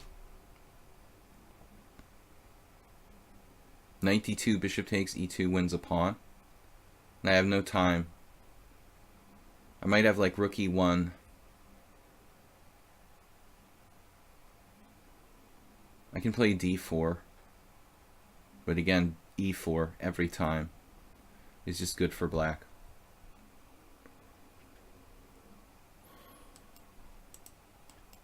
If c4, bishop takes, bishop takes.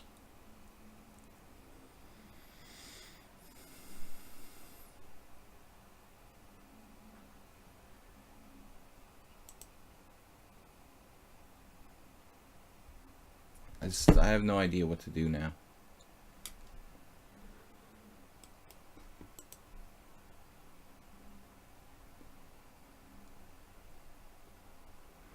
I mean, c4 black has tons of moves. Even b5 might be a good move.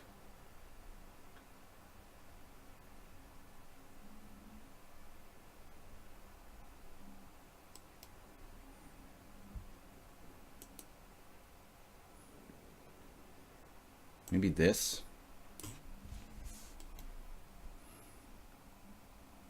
This isn't any better than, well, maybe it's better than Rich's suggestion of rook d1, because at least here I can play like knight to d2 next. But I'm basically paralyzed.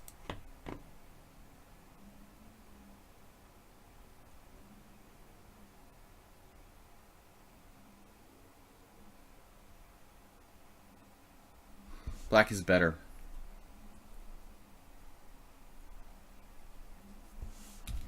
I have no forward motion here. This is complicated though. I can take and play like knight to d2. Then e3, he sacks a pawn or something.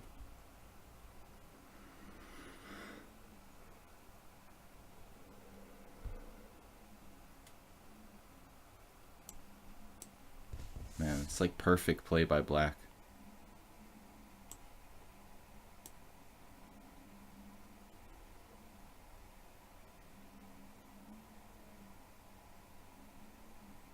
I don't want to even take on e3. He's played so perfectly structurally. He has to play e3. I mean, obviously this is the only move. E3. but he didn't.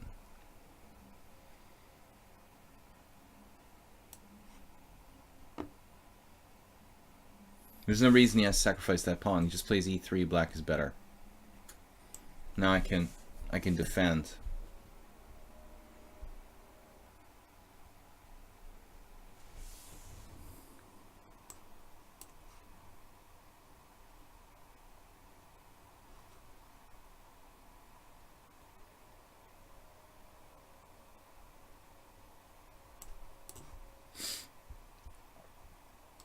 Oh, he wins in exchange now.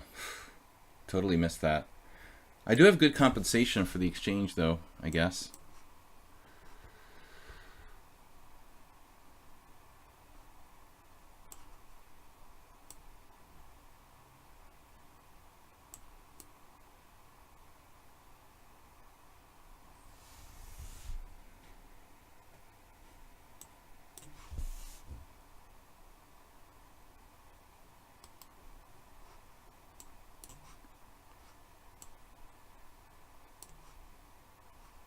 Pretty fast, too.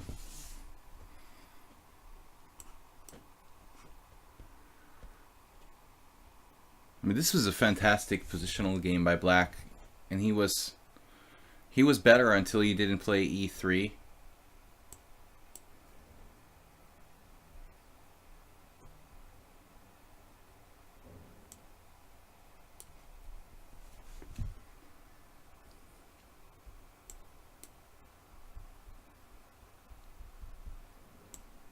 Now it's obviously game over. I mean, look at this. Look at this game by Black. He makes a non-book move with knight takes c3. It's actually the computer's second favorite. If you gave it time, it would probably give up on that.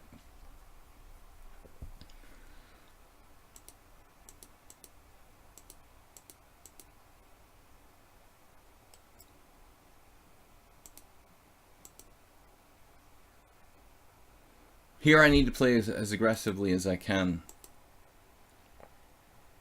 So the following move is not good. Like queen c2, it's too passive, it looks like. It's kind of counterintuitive to play d4 after having played d3. That's my best move. Okay, here somebody, Sheppy was talking about knight g5, I think.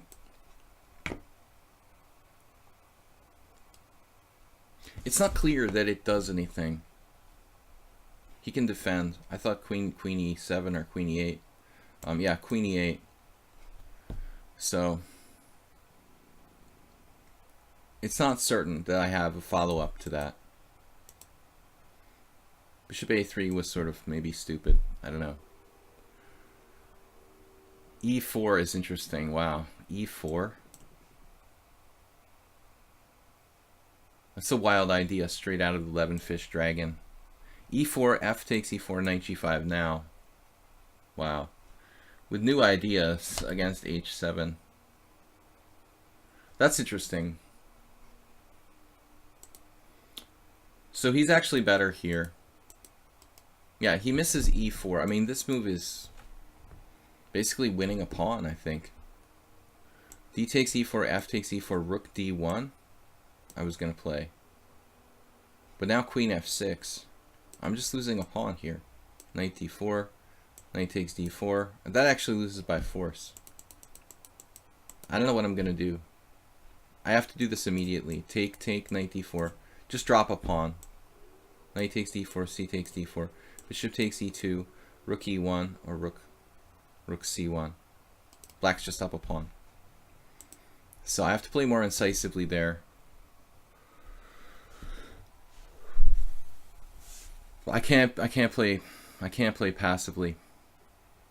NM Sheppy, thank you for suggestion. Knight g5. No, knight g5 is interesting. Maybe I have to do something a little more active. Nefedov is challenging me. He's a subscriber. Arsenal fan Richie resubscribed, so he's a subscriber. You guys should get the first chance to play here. All right. Thanks for resubscribing, Richie. Thanks to all you guys who subscribed. Yeah, let's try another English opening. Try to do better this time. I have to not play passively against that nonsense, basically. Sometimes I have a tendency to play a little too quietly, it looks like. And this is no exception. Bishop a3 was bad. But already I lost my advantage by that point, and I was kind of depressed. All right, let's just play. Whoa, I thought it was my turn. My bad. I'm not pre-moving. Not too fast, yeah. All right, King's Indian. It's getting hot in my office. It's really weird weather here. Like one day it's like cold and the next day it's hot. Let's do, what shall we do? All right, let's try to play something. We'll stick to the English. Maybe a classical King's Indian. I don't think that Richie is really a King's Indian specialist. He's not a really theoretical player, but a solid positional player. I almost pre-moved there.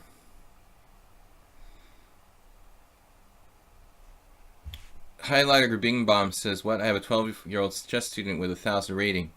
He played a perfect game over the board. Well, when you're good, man. Okay, I just played d4. Maybe I should play e4 there, actually. What am I thinking? e4. Well, black can still play d5. But maybe e4 is... e4 c d6 could transpose to a weird variation of the King's Indian. Now... Yeah, okay, now we're in the normal Schlechter Slav. It's so hard to say that. I mean, I guess if I play bishop g5 here, black just takes on c4. What is that, by the way?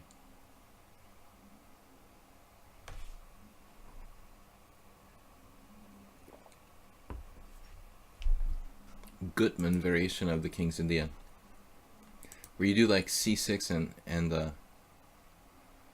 d6. Wojciech beat me with that once, and then I tried to play it in a few games. So Arsenal fan Rich, you're supposed to take back with the pawn, just giving you this kind of somewhat insipid Schlechter Slav, but it's okay. You know, black is okay. There's lots of Grandmaster games in that position. It's actually not that easy for white to get an edge. But here, you've drifted into a passive Grunfeld with c6. So you're going to have some trouble because of this move c6. You're basically going to have to play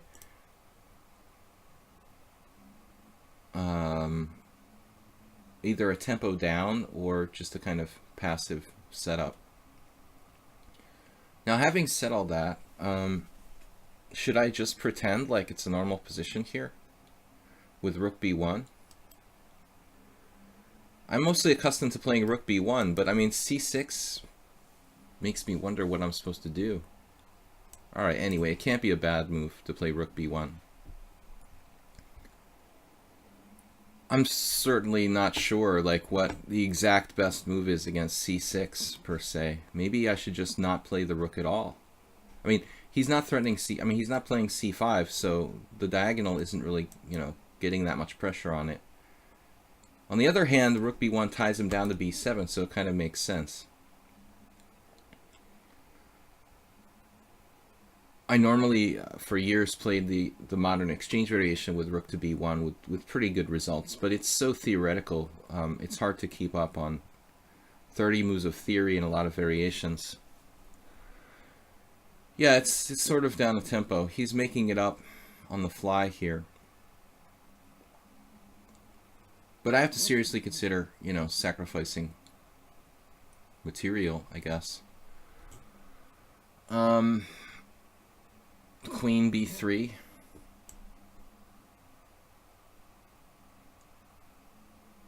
Queen b3, bishop a6, queen a3. That's my idea, my big idea here.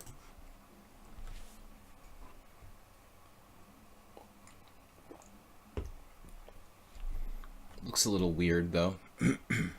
I don't normally like bringing my queen out so early. And with the rook on b1,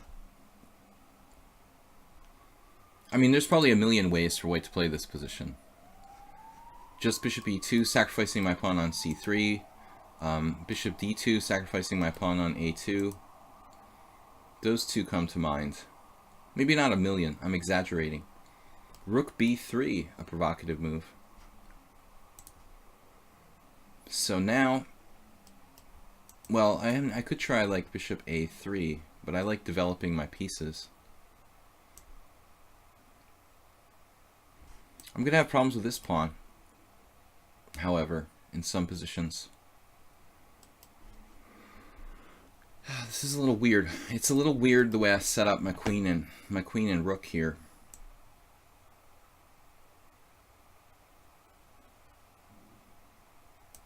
I'm not sure how I should, if I put the bishop on d3, it defends the pawn, but it's vulnerable to attack sometimes. The bishop a6, what? Takes back with the queen. I don't see any attack.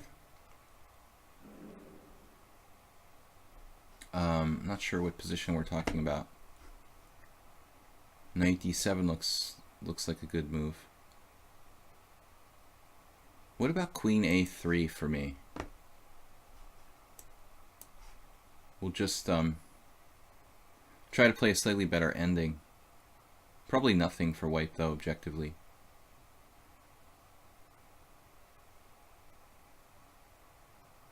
Objectively, black should be okay here. I think this plan with queen b3, it was a little bit too artificial.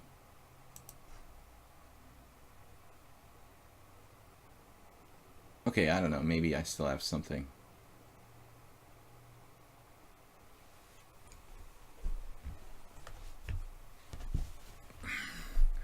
It's hard to call like c6 a tempo down. I mean, it's a move. It's like a... He actually tried to make it useful by bringing that queen out to a5 early.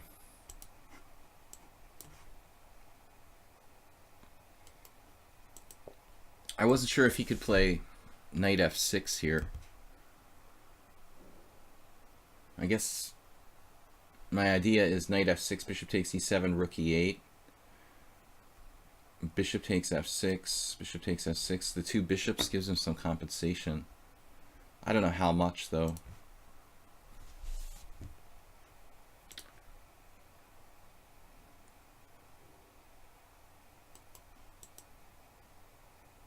e5, but we have some problems. I mean, our center is actually slightly, slightly extended, so not really sure what I'm supposed to do here. He's actually threatening e5, it feels like. This is going to be a little awkward for me. Alright, I guess we can live with it. Rather than try to keep my king in the center in this queenless middle game, do we call it an endgame or queenless middle game? I'm just going to try to hold my center as neatly as I can. Play rook e1.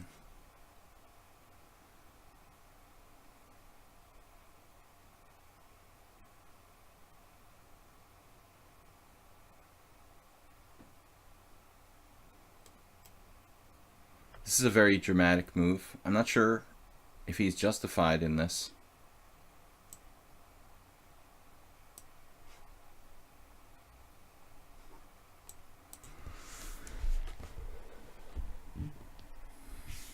The dark squares are pretty weak for black, but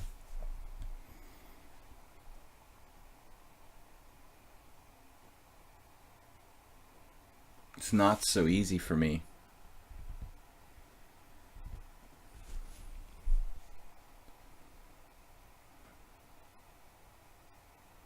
We should definitely have compensation. I was going to try to play for f5 and maybe attack on the king side, even if I have to sack a pawn.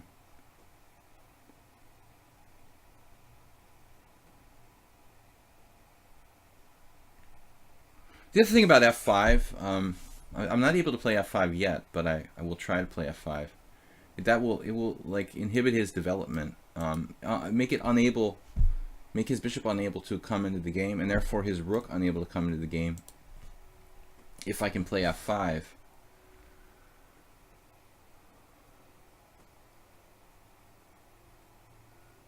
So I guess rook a5, bishop e4. Rook a5, bishop e4, rook takes a2, f5. I don't want to give him time for bishop e6.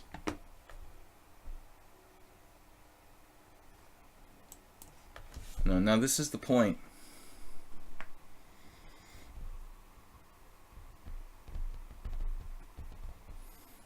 He can't get the rest of his pieces in the game very easily.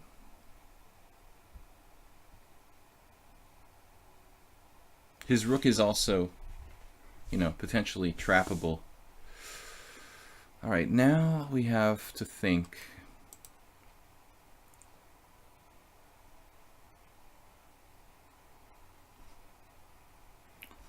Rook f3.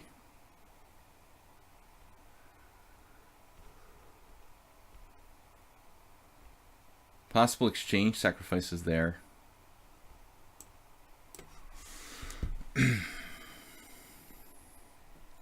I almost played rook f3, but leaving that rook active, pretty scary.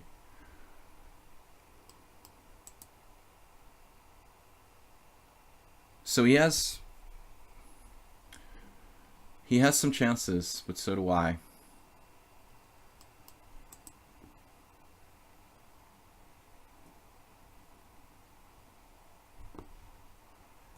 This is obviously his most logical move.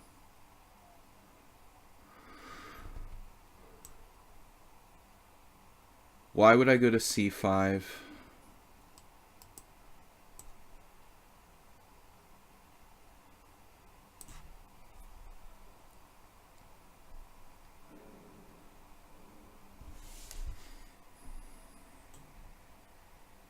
c5 would just be prone to attack.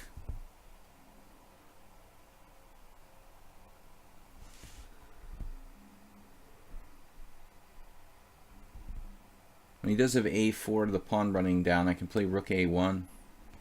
I don't know what's going on. He's a pawn up, but I have some compensation.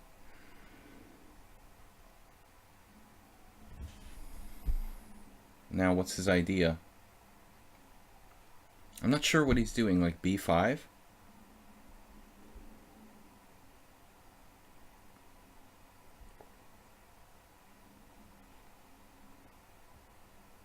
g4 is also interesting. Okay, maybe I should bring my king in the center. Yeah, okay, apparently but b5 doesn't really do anything objectively.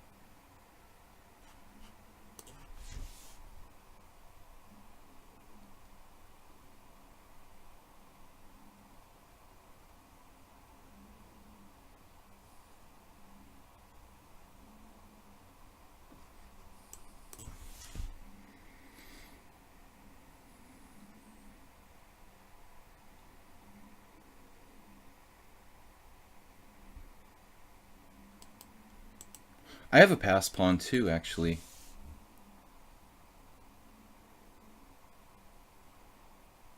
It's kind of a classic Grunfeld central majority versus queenside majority. Looks like he just dropped it.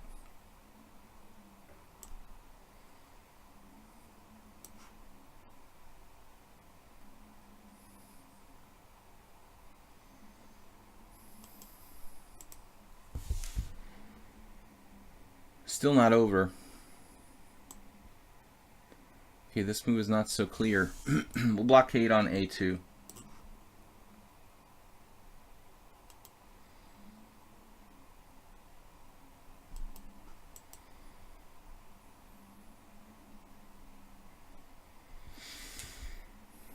One of the reasons why I brought my king up was to enable this rook over.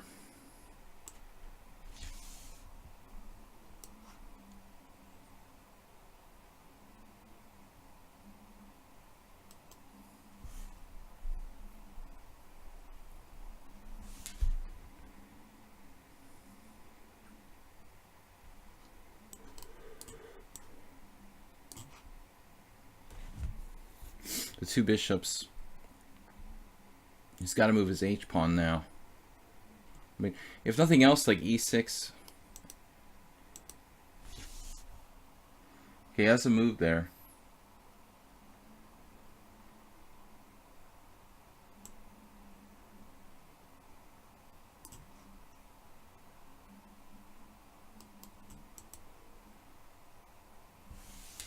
The two bishops are very strong.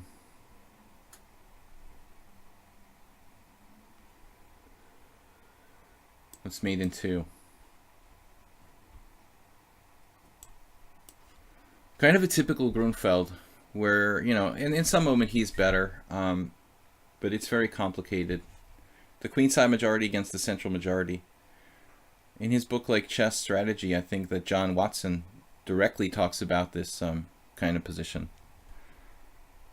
Blunder is an essential part of chess. What? I don't know what's happening there. Let's take a look. And the opening is good for me. Nobody played rook b1 here. It's very interesting. The computer likes it best, then it decides to change its mind. It's difficult to say what I should play. I don't know.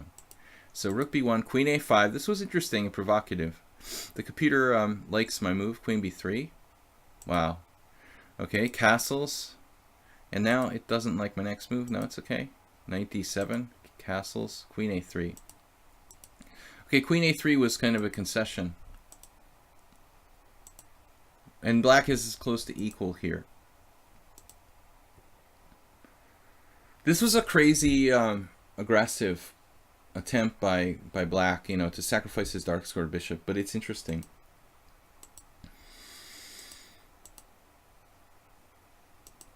Wow, this is really close.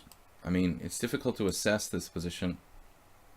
Apparently, I have compensation for the sacrificed pawn. Best move. Right out of the Queen's Gambit declined, f5. So the computer says it's dynamic equality. And I could have played rook f3, which I was mentioning. That's actually better, apparently. I played this. Now he's running with the a pawn.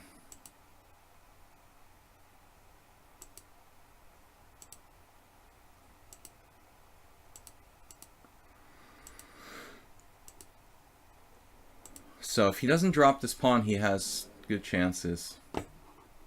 Knight b6, maybe. It's very complicated. Very typical Grunfeld. I still think that white has fair chances too. Interesting game. I also wanted to go back and see something, guys. We have time for like 2 more games. What am I doing? I wanted to check my games for a minute. There was something else. A beatable that we looked at. Chess Buzz. Not that. Oh yeah, the Chess Buzz game. Like at the end of the Chess Buzz game, somebody was saying it was +2. But I didn't understand what they were talking about. So if they don't play rook takes f4, right? +2 for white. Yeah, just clarifying. I was better there. I thought so. All right.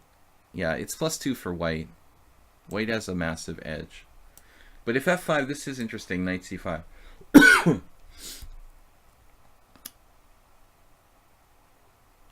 F takes g5, g6. This is the previous game before the last. Apparently I'm clearly better, okay, but there's a little bit of chance for black there.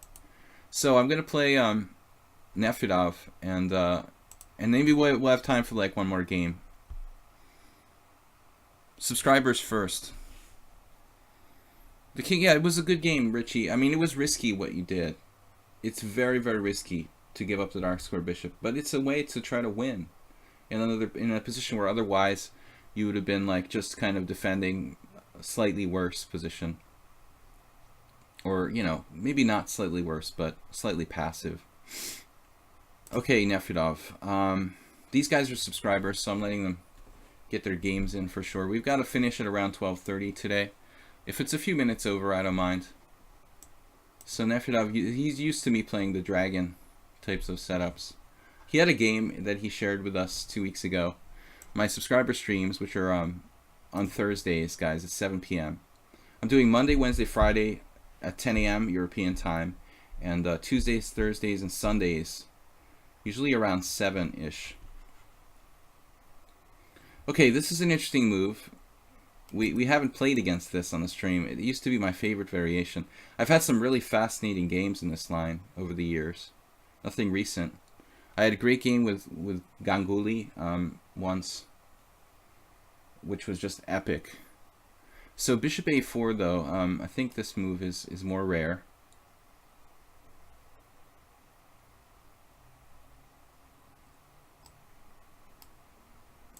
I'm trying to remember if I ever faced this. Who might have played this move? John Curto, the New England master. Maybe I saw Curto play this against someone once, but I didn't think it was really right. All right, I guess we do b5. I saw John years ago play this with white. I think the computer thought it wasn't that great for white. Yeah, I analyzed this variation. I remember now. Knight g5 is a move. This is great. He can go here now. It's been a long time since I looked at this, Nefedov. I'm not sure that knight g5, you know, I actually analyzed this 20 years ago. But it's not really a normal line. It's just sort of something rare. So I think that's the best move for white, if I remember correctly. Threatening mate in one. It's very subtle. Anyway, I think Curto probably played your move when I saw him. It wasn't against me. He was playing against somebody else, the same variation. Other than that, I've never seen it occur in a tournament game. But it should be playable for white. It's just not really dangerous, I guess. Giving black, you know, fairly good activity. But we still have to find the best moves. So, bishop g7, e5, knight g4.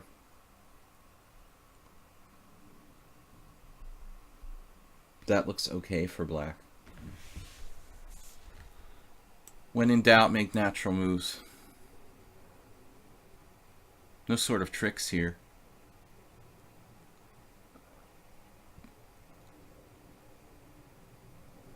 But I guess I was interested enough to bother to analyze that line years ago with knight g5. Yeah, queen sack. I wouldn't call it a sack. It's more like mate in one.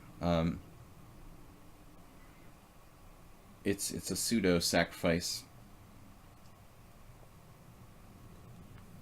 I don't remember. I mean, as far as I recall, black was at least equal in that line. But it's, again, you know, who knows? Maybe there are games in that by now. I haven't looked at it in 20 years, so hard to believe it's been 20 years ago. Maybe a little bit later than that, but I mean, I probably analyzed it like 18 years ago. I don't know. In the late 90s. Well, I mean, at that time, basically, until around 1999, the accelerated dragon was my main weapon with black. But around that time, around 1999, I basically switched to playing the classical Sicilian. So when I reference analysis for the accelerated dragon, I mean, I sometimes play it nowadays, but it hasn't been my main defense to e4 since 15 years. Since over 15 years. Okay, now c3 looks like a kind of passive move by white. This is not really, you know, the ideal. Whenever you're playing white in the Sicilian, you want your knight to go to c3.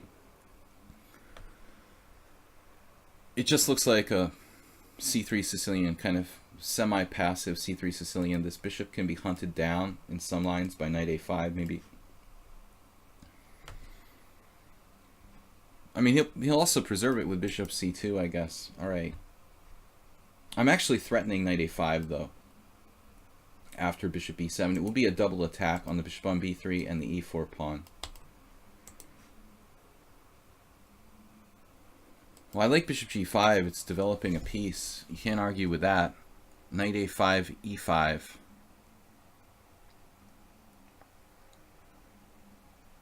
Perhaps I should play h6.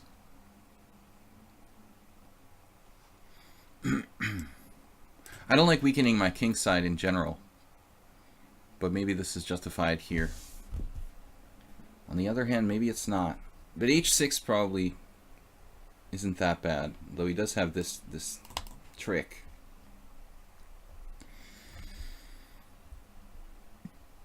You can even do e5 right away, come to think of it. What happens if e5? e5, h takes g, pawn takes. Is that good for me? Maybe I gave Nefedov like the perfect moment for this, just to lose this pawn. My God, what do I do there? You had e5. Now g5. It's a little dangerous to do g5, obviously. But still he has this ridiculous threat of e5.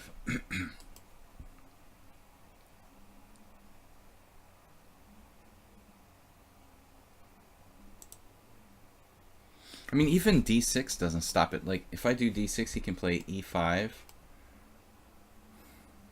Sort of making my head spin. Knight takes e5, knight takes e5, pawn takes e5, queen takes g6. I don't really have a good move. Maybe some bishop e4 at the end.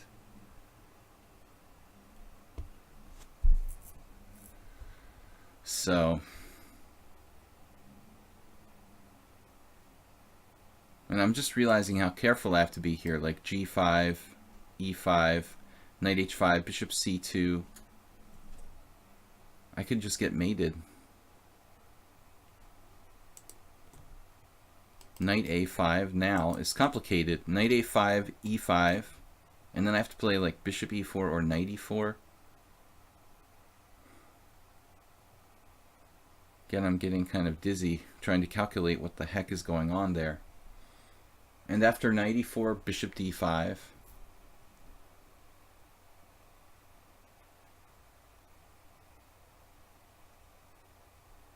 I'm confused. King h7 was suggested. Yeah, probably it's something worth considering. Yeah, I like White's piece play in this game.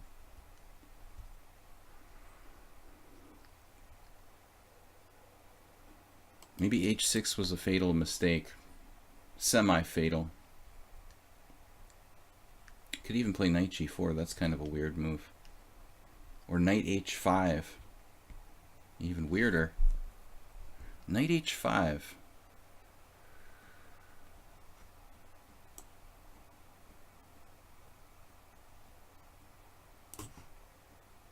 Truly provocative. Giving up the d5 square altogether.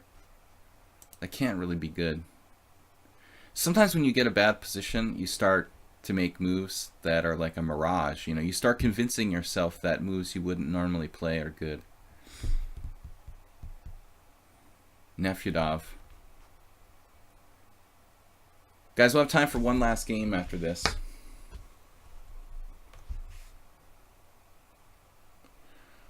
When you get desperate, you start making moves. It's like looking for that oasis in the desert that doesn't exist. You know, in knight h5 here, I think I started to panic, and then I'm like, oh, look, this horrible, like, decentralizing move is good. Yes, it's good in some lines. Maybe bishop d5, knight f4. It also defends g6 against e5.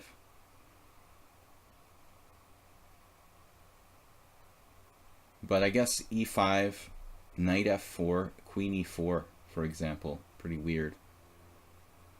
And if g5, bishop takes g5, pawn takes g5, knight takes g5, threatening mate on h7. White's just winning. So I'm probably in a world of hurt here.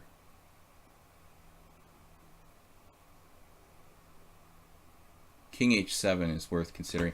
Yeah, maybe after e5, king h7 for real now is going to be necessary. But I don't like my game. I feel like Nefedov, he deeply prepared and tricked me here. I don't know how long he's been waiting to play this variation.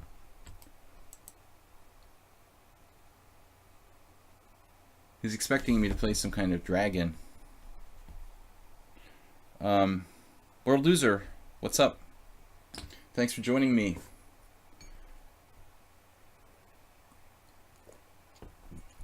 Guys, we're gonna end the stream after one more game.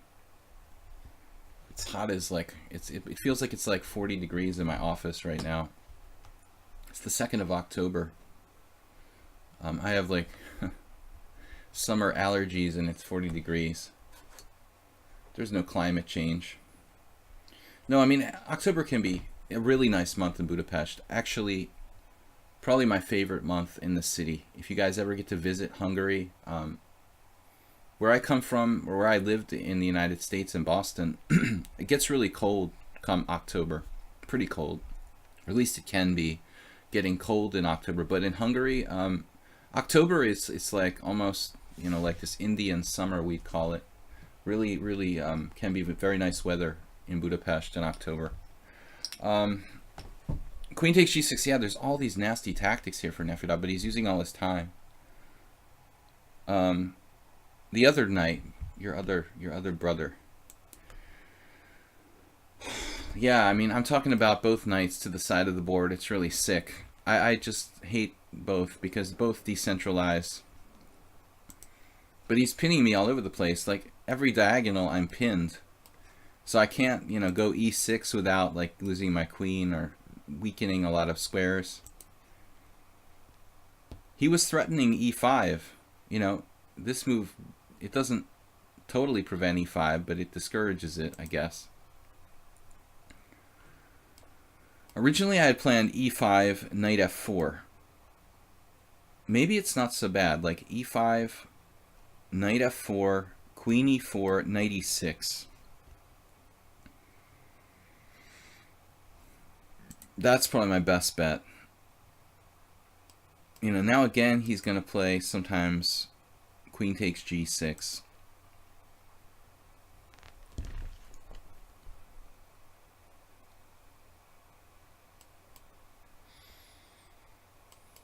Okay, now if I play knight a5, white has simply bishop d5, which should be perfectly fine for him, obviously. But I've got to do something. Okay, now I can afford e6 maybe, because the dark squares are really good for black. I think he should have tried the e5 line. Although, okay, I had knight f4, knight e6 blockading. I still think that it looks a little weird for black. I'm going to have to check this variation to see if there's any real games. He's taking too much time. Take the knight, William. I did. Yeah, I agree. Now the dark squares. We don't have to play e6 right away, though. He's not threatening it yet. He's not threatening this just yet. We want to kill his bishop. Queen b6 check, followed by rook d8 looks pretty good. That develops the rest of my pieces. Then if e5, e6, I hope.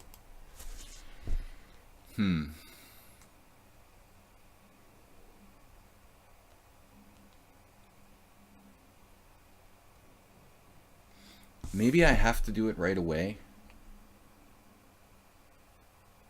Well, I'm just thinking, okay, king h1, rook d8, e5, e6, queen d6, And then I have to maneuver queen a7, followed by queen b8. But it's okay.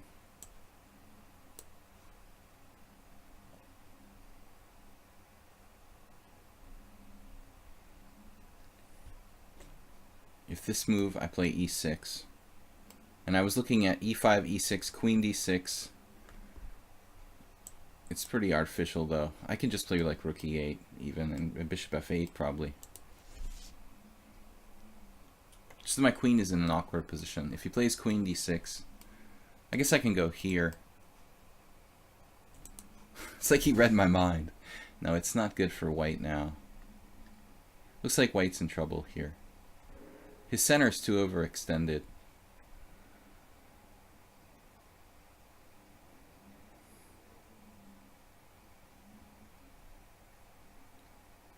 But anyway, it's still not so easy, huh?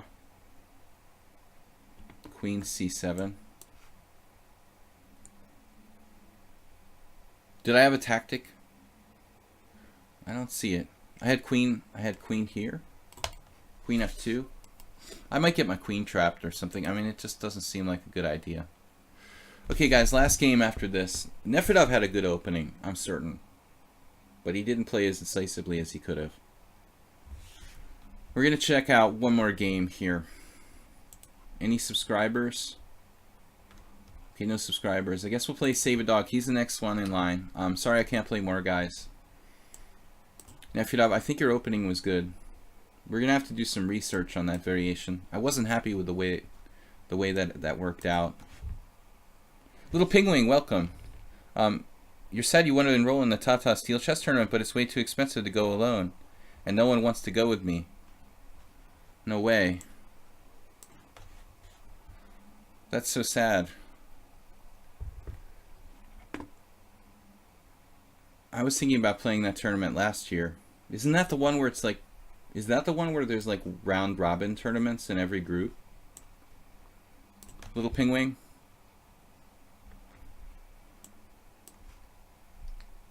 Or am I getting my tournaments confused?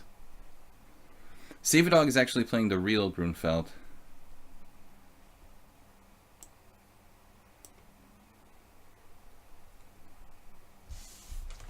Every tournament seems expensive. I can't imagine like how much the Isle of Man costs. I went there in '99.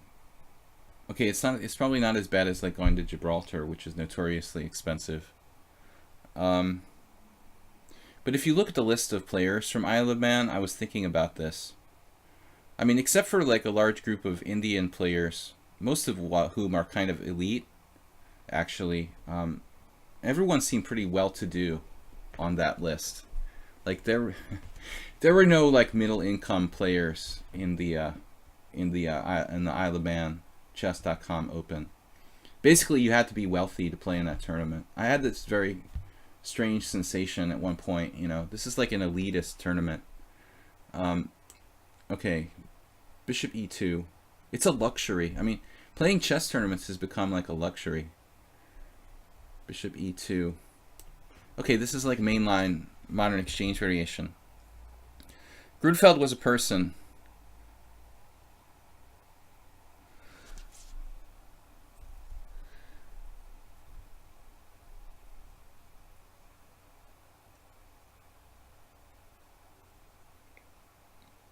I wish I had time to play in some tournaments, I really do. But I'm here for you guys, and for my students. Last year I played some tournaments. I was really disappointed by this tournament I played in Hungary. It was really lame last year. I guess in the end of October, I played in a tournament that was just pretty bad conditions. I wouldn't go back. Okay, e6 now. I think this is a rare line, Save a Dog. I mean, if I'm not mistaken, somebody good might have played this before, but it's not very typical. Peter Svidler has a habit of doing some pretty strange stuff in these like weird Grunfelds. You can also play b6 next, probably.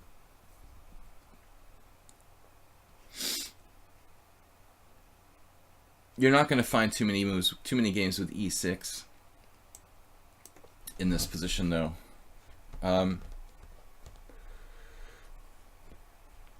You were playing there. Wow, World Loser, really? Let's see. Bishop e3 or bishop b2. It's a good question, actually. Where should I put my bishop? Maybe this move, just going for the exchange of bishops and playing for the passed pawn. Arsenal fan Richie game I had where the queenside majority was like competing against my central majority. Same thing again.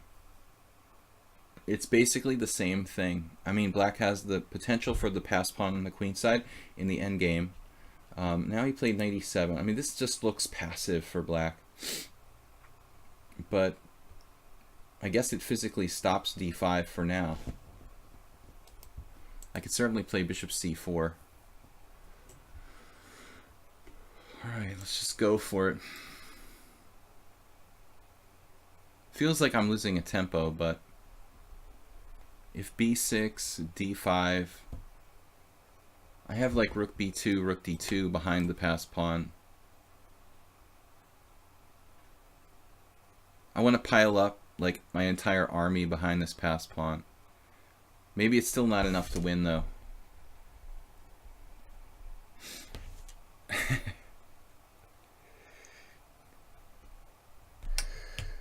I can't go to a tournament right now, unfortunately.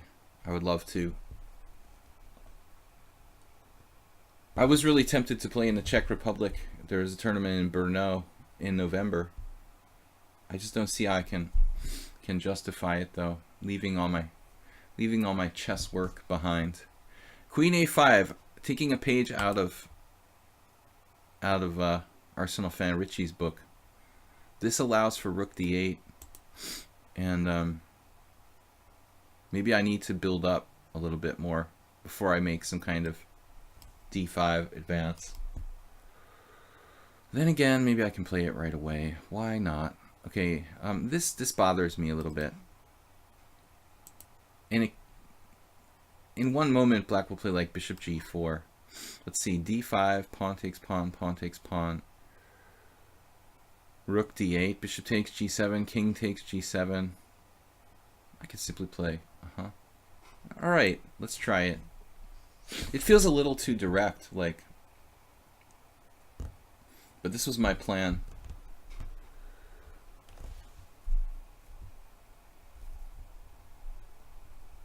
Alright guys, we're going to be back tomorrow night with my viewer tournament. I'm going to make it like 5-3 this week, I think.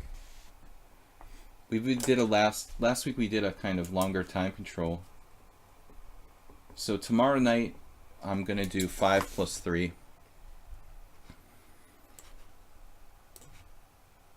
Viewer tournament, 7 p.m. here on lichess.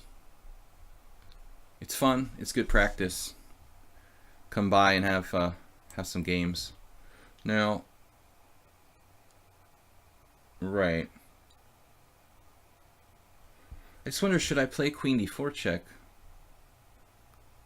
It's kind of interesting. Is f6 a constructive move for black or not? You know, that's the first question.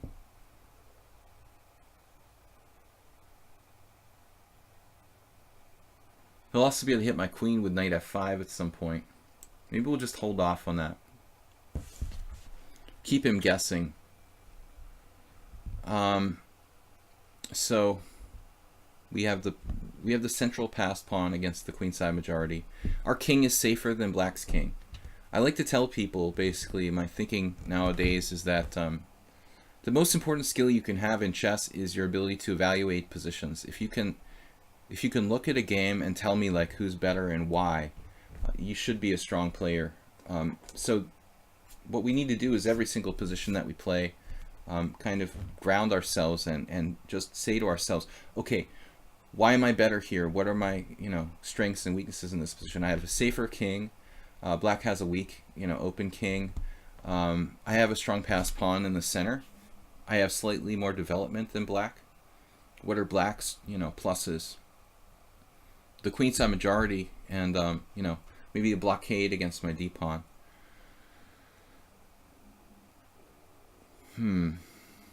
queen d4 check followed by like rook d1 is pretty obviously a try.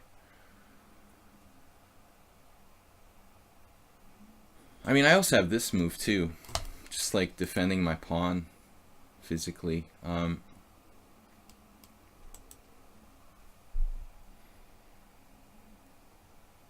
There's the other possibility of like queen a1 check, which is a sneaky move.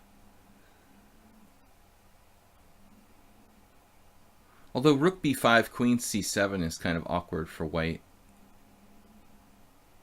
We have some blockading problems there.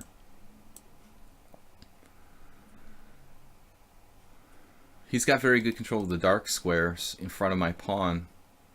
Queen c7 will strengthen his blockade. The other thing is that my queen is going to get hit by knight f5 sometimes. Letting black get a free tempo for knight f5, knight d6 does not seem to make life easier for him. You think so? He could get checkmated on the king side. If you want to think about this position in terms of like the principle of two weaknesses, you could definitely do that. I mean, I've got this really strong passed pawn, and the black king is not safe. I think f6 was basically forced. Knight g5 is nice, but it doesn't do anything.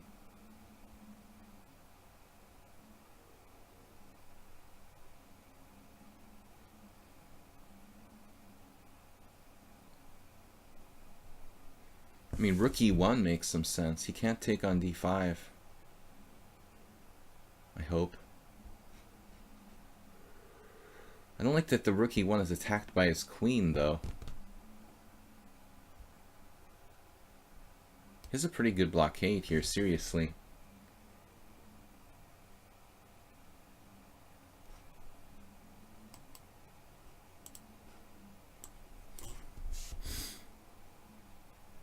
Where am I going with my queen?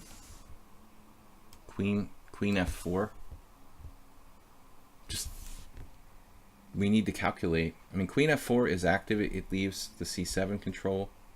He's got g5. I can play like knight takes g5 and sack a piece for a strong attack there, probably.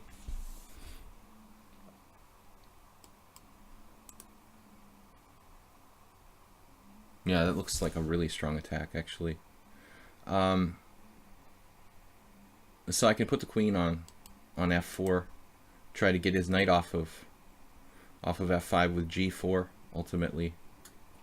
I don't know what else to do. Double on the file. Strange rocks just came out of the sky, on the skylight. Everything's protected, except for my queen. Looks like g4 is my threat.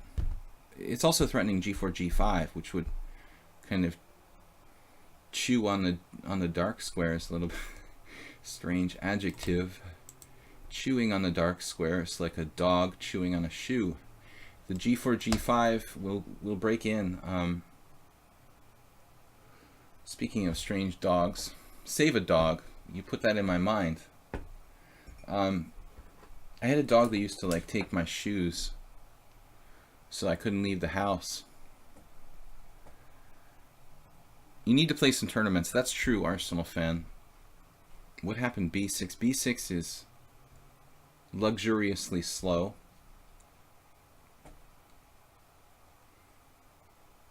Queen c7 check is not working, but I have g4. Now I won't get back rank mated. I think this is curtains for black. Knight d6, rook e7 check, knight f7, d6. Ouch.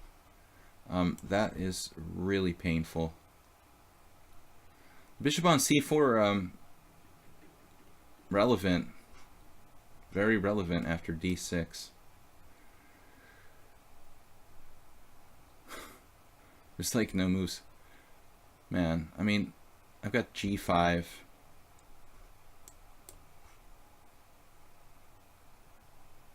Rook f8 is like literally only move.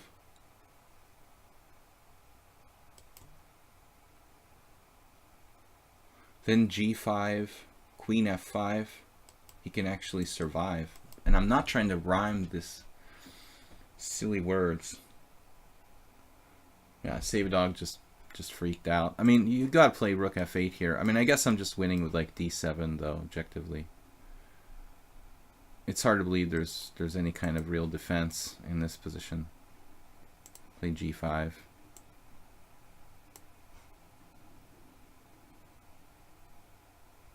All right, guys, I'll be back. We'll be back tomorrow night. Yeah, principle of two weaknesses. Let's see if we played a perfect game. It feels like it could be. It could be a good game all the way through. Kramnik Kasparov, e6. I swear I saw Svidler do this once. I guess it was the next move. I don't know. I don't trust the lichess database there completely. e6 might have been played. I'm pretty sure I've seen someone do that. Maybe it wasn't Svidler. But you probably need to play b6. I mean, b6 I would think would transpose. Bogdan Lalich tried it once. Uninspiring results. So we didn't play a perfect game. We have an inaccuracy.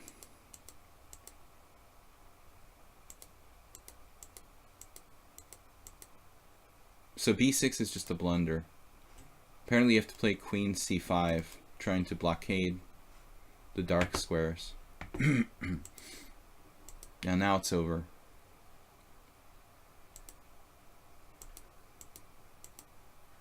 Rook f8 is the only move. And, well, I guess he could play rook d7, actually. Rook d7, rook d7, rook e1. Rook f8, rook e1. So that's actually the best move in any case. This pawn is just too strong. So the theme of the day was the central pawns in the Grunfeld. Anyway, guys, we'll be back tomorrow night. Check out the viewer tournament, 5+3 Blitz, tomorrow night at 7 p.m. on lichess. Thanks, everybody, for watching. Thanks for subscribing. And thanks to World Loser for helping to moderate the chat today. Again, guys, check out my YouTube channel on video chess training on YouTube.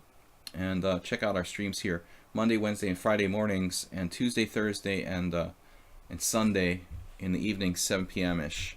We'll see you guys tomorrow, 7 p.m. Bye-bye.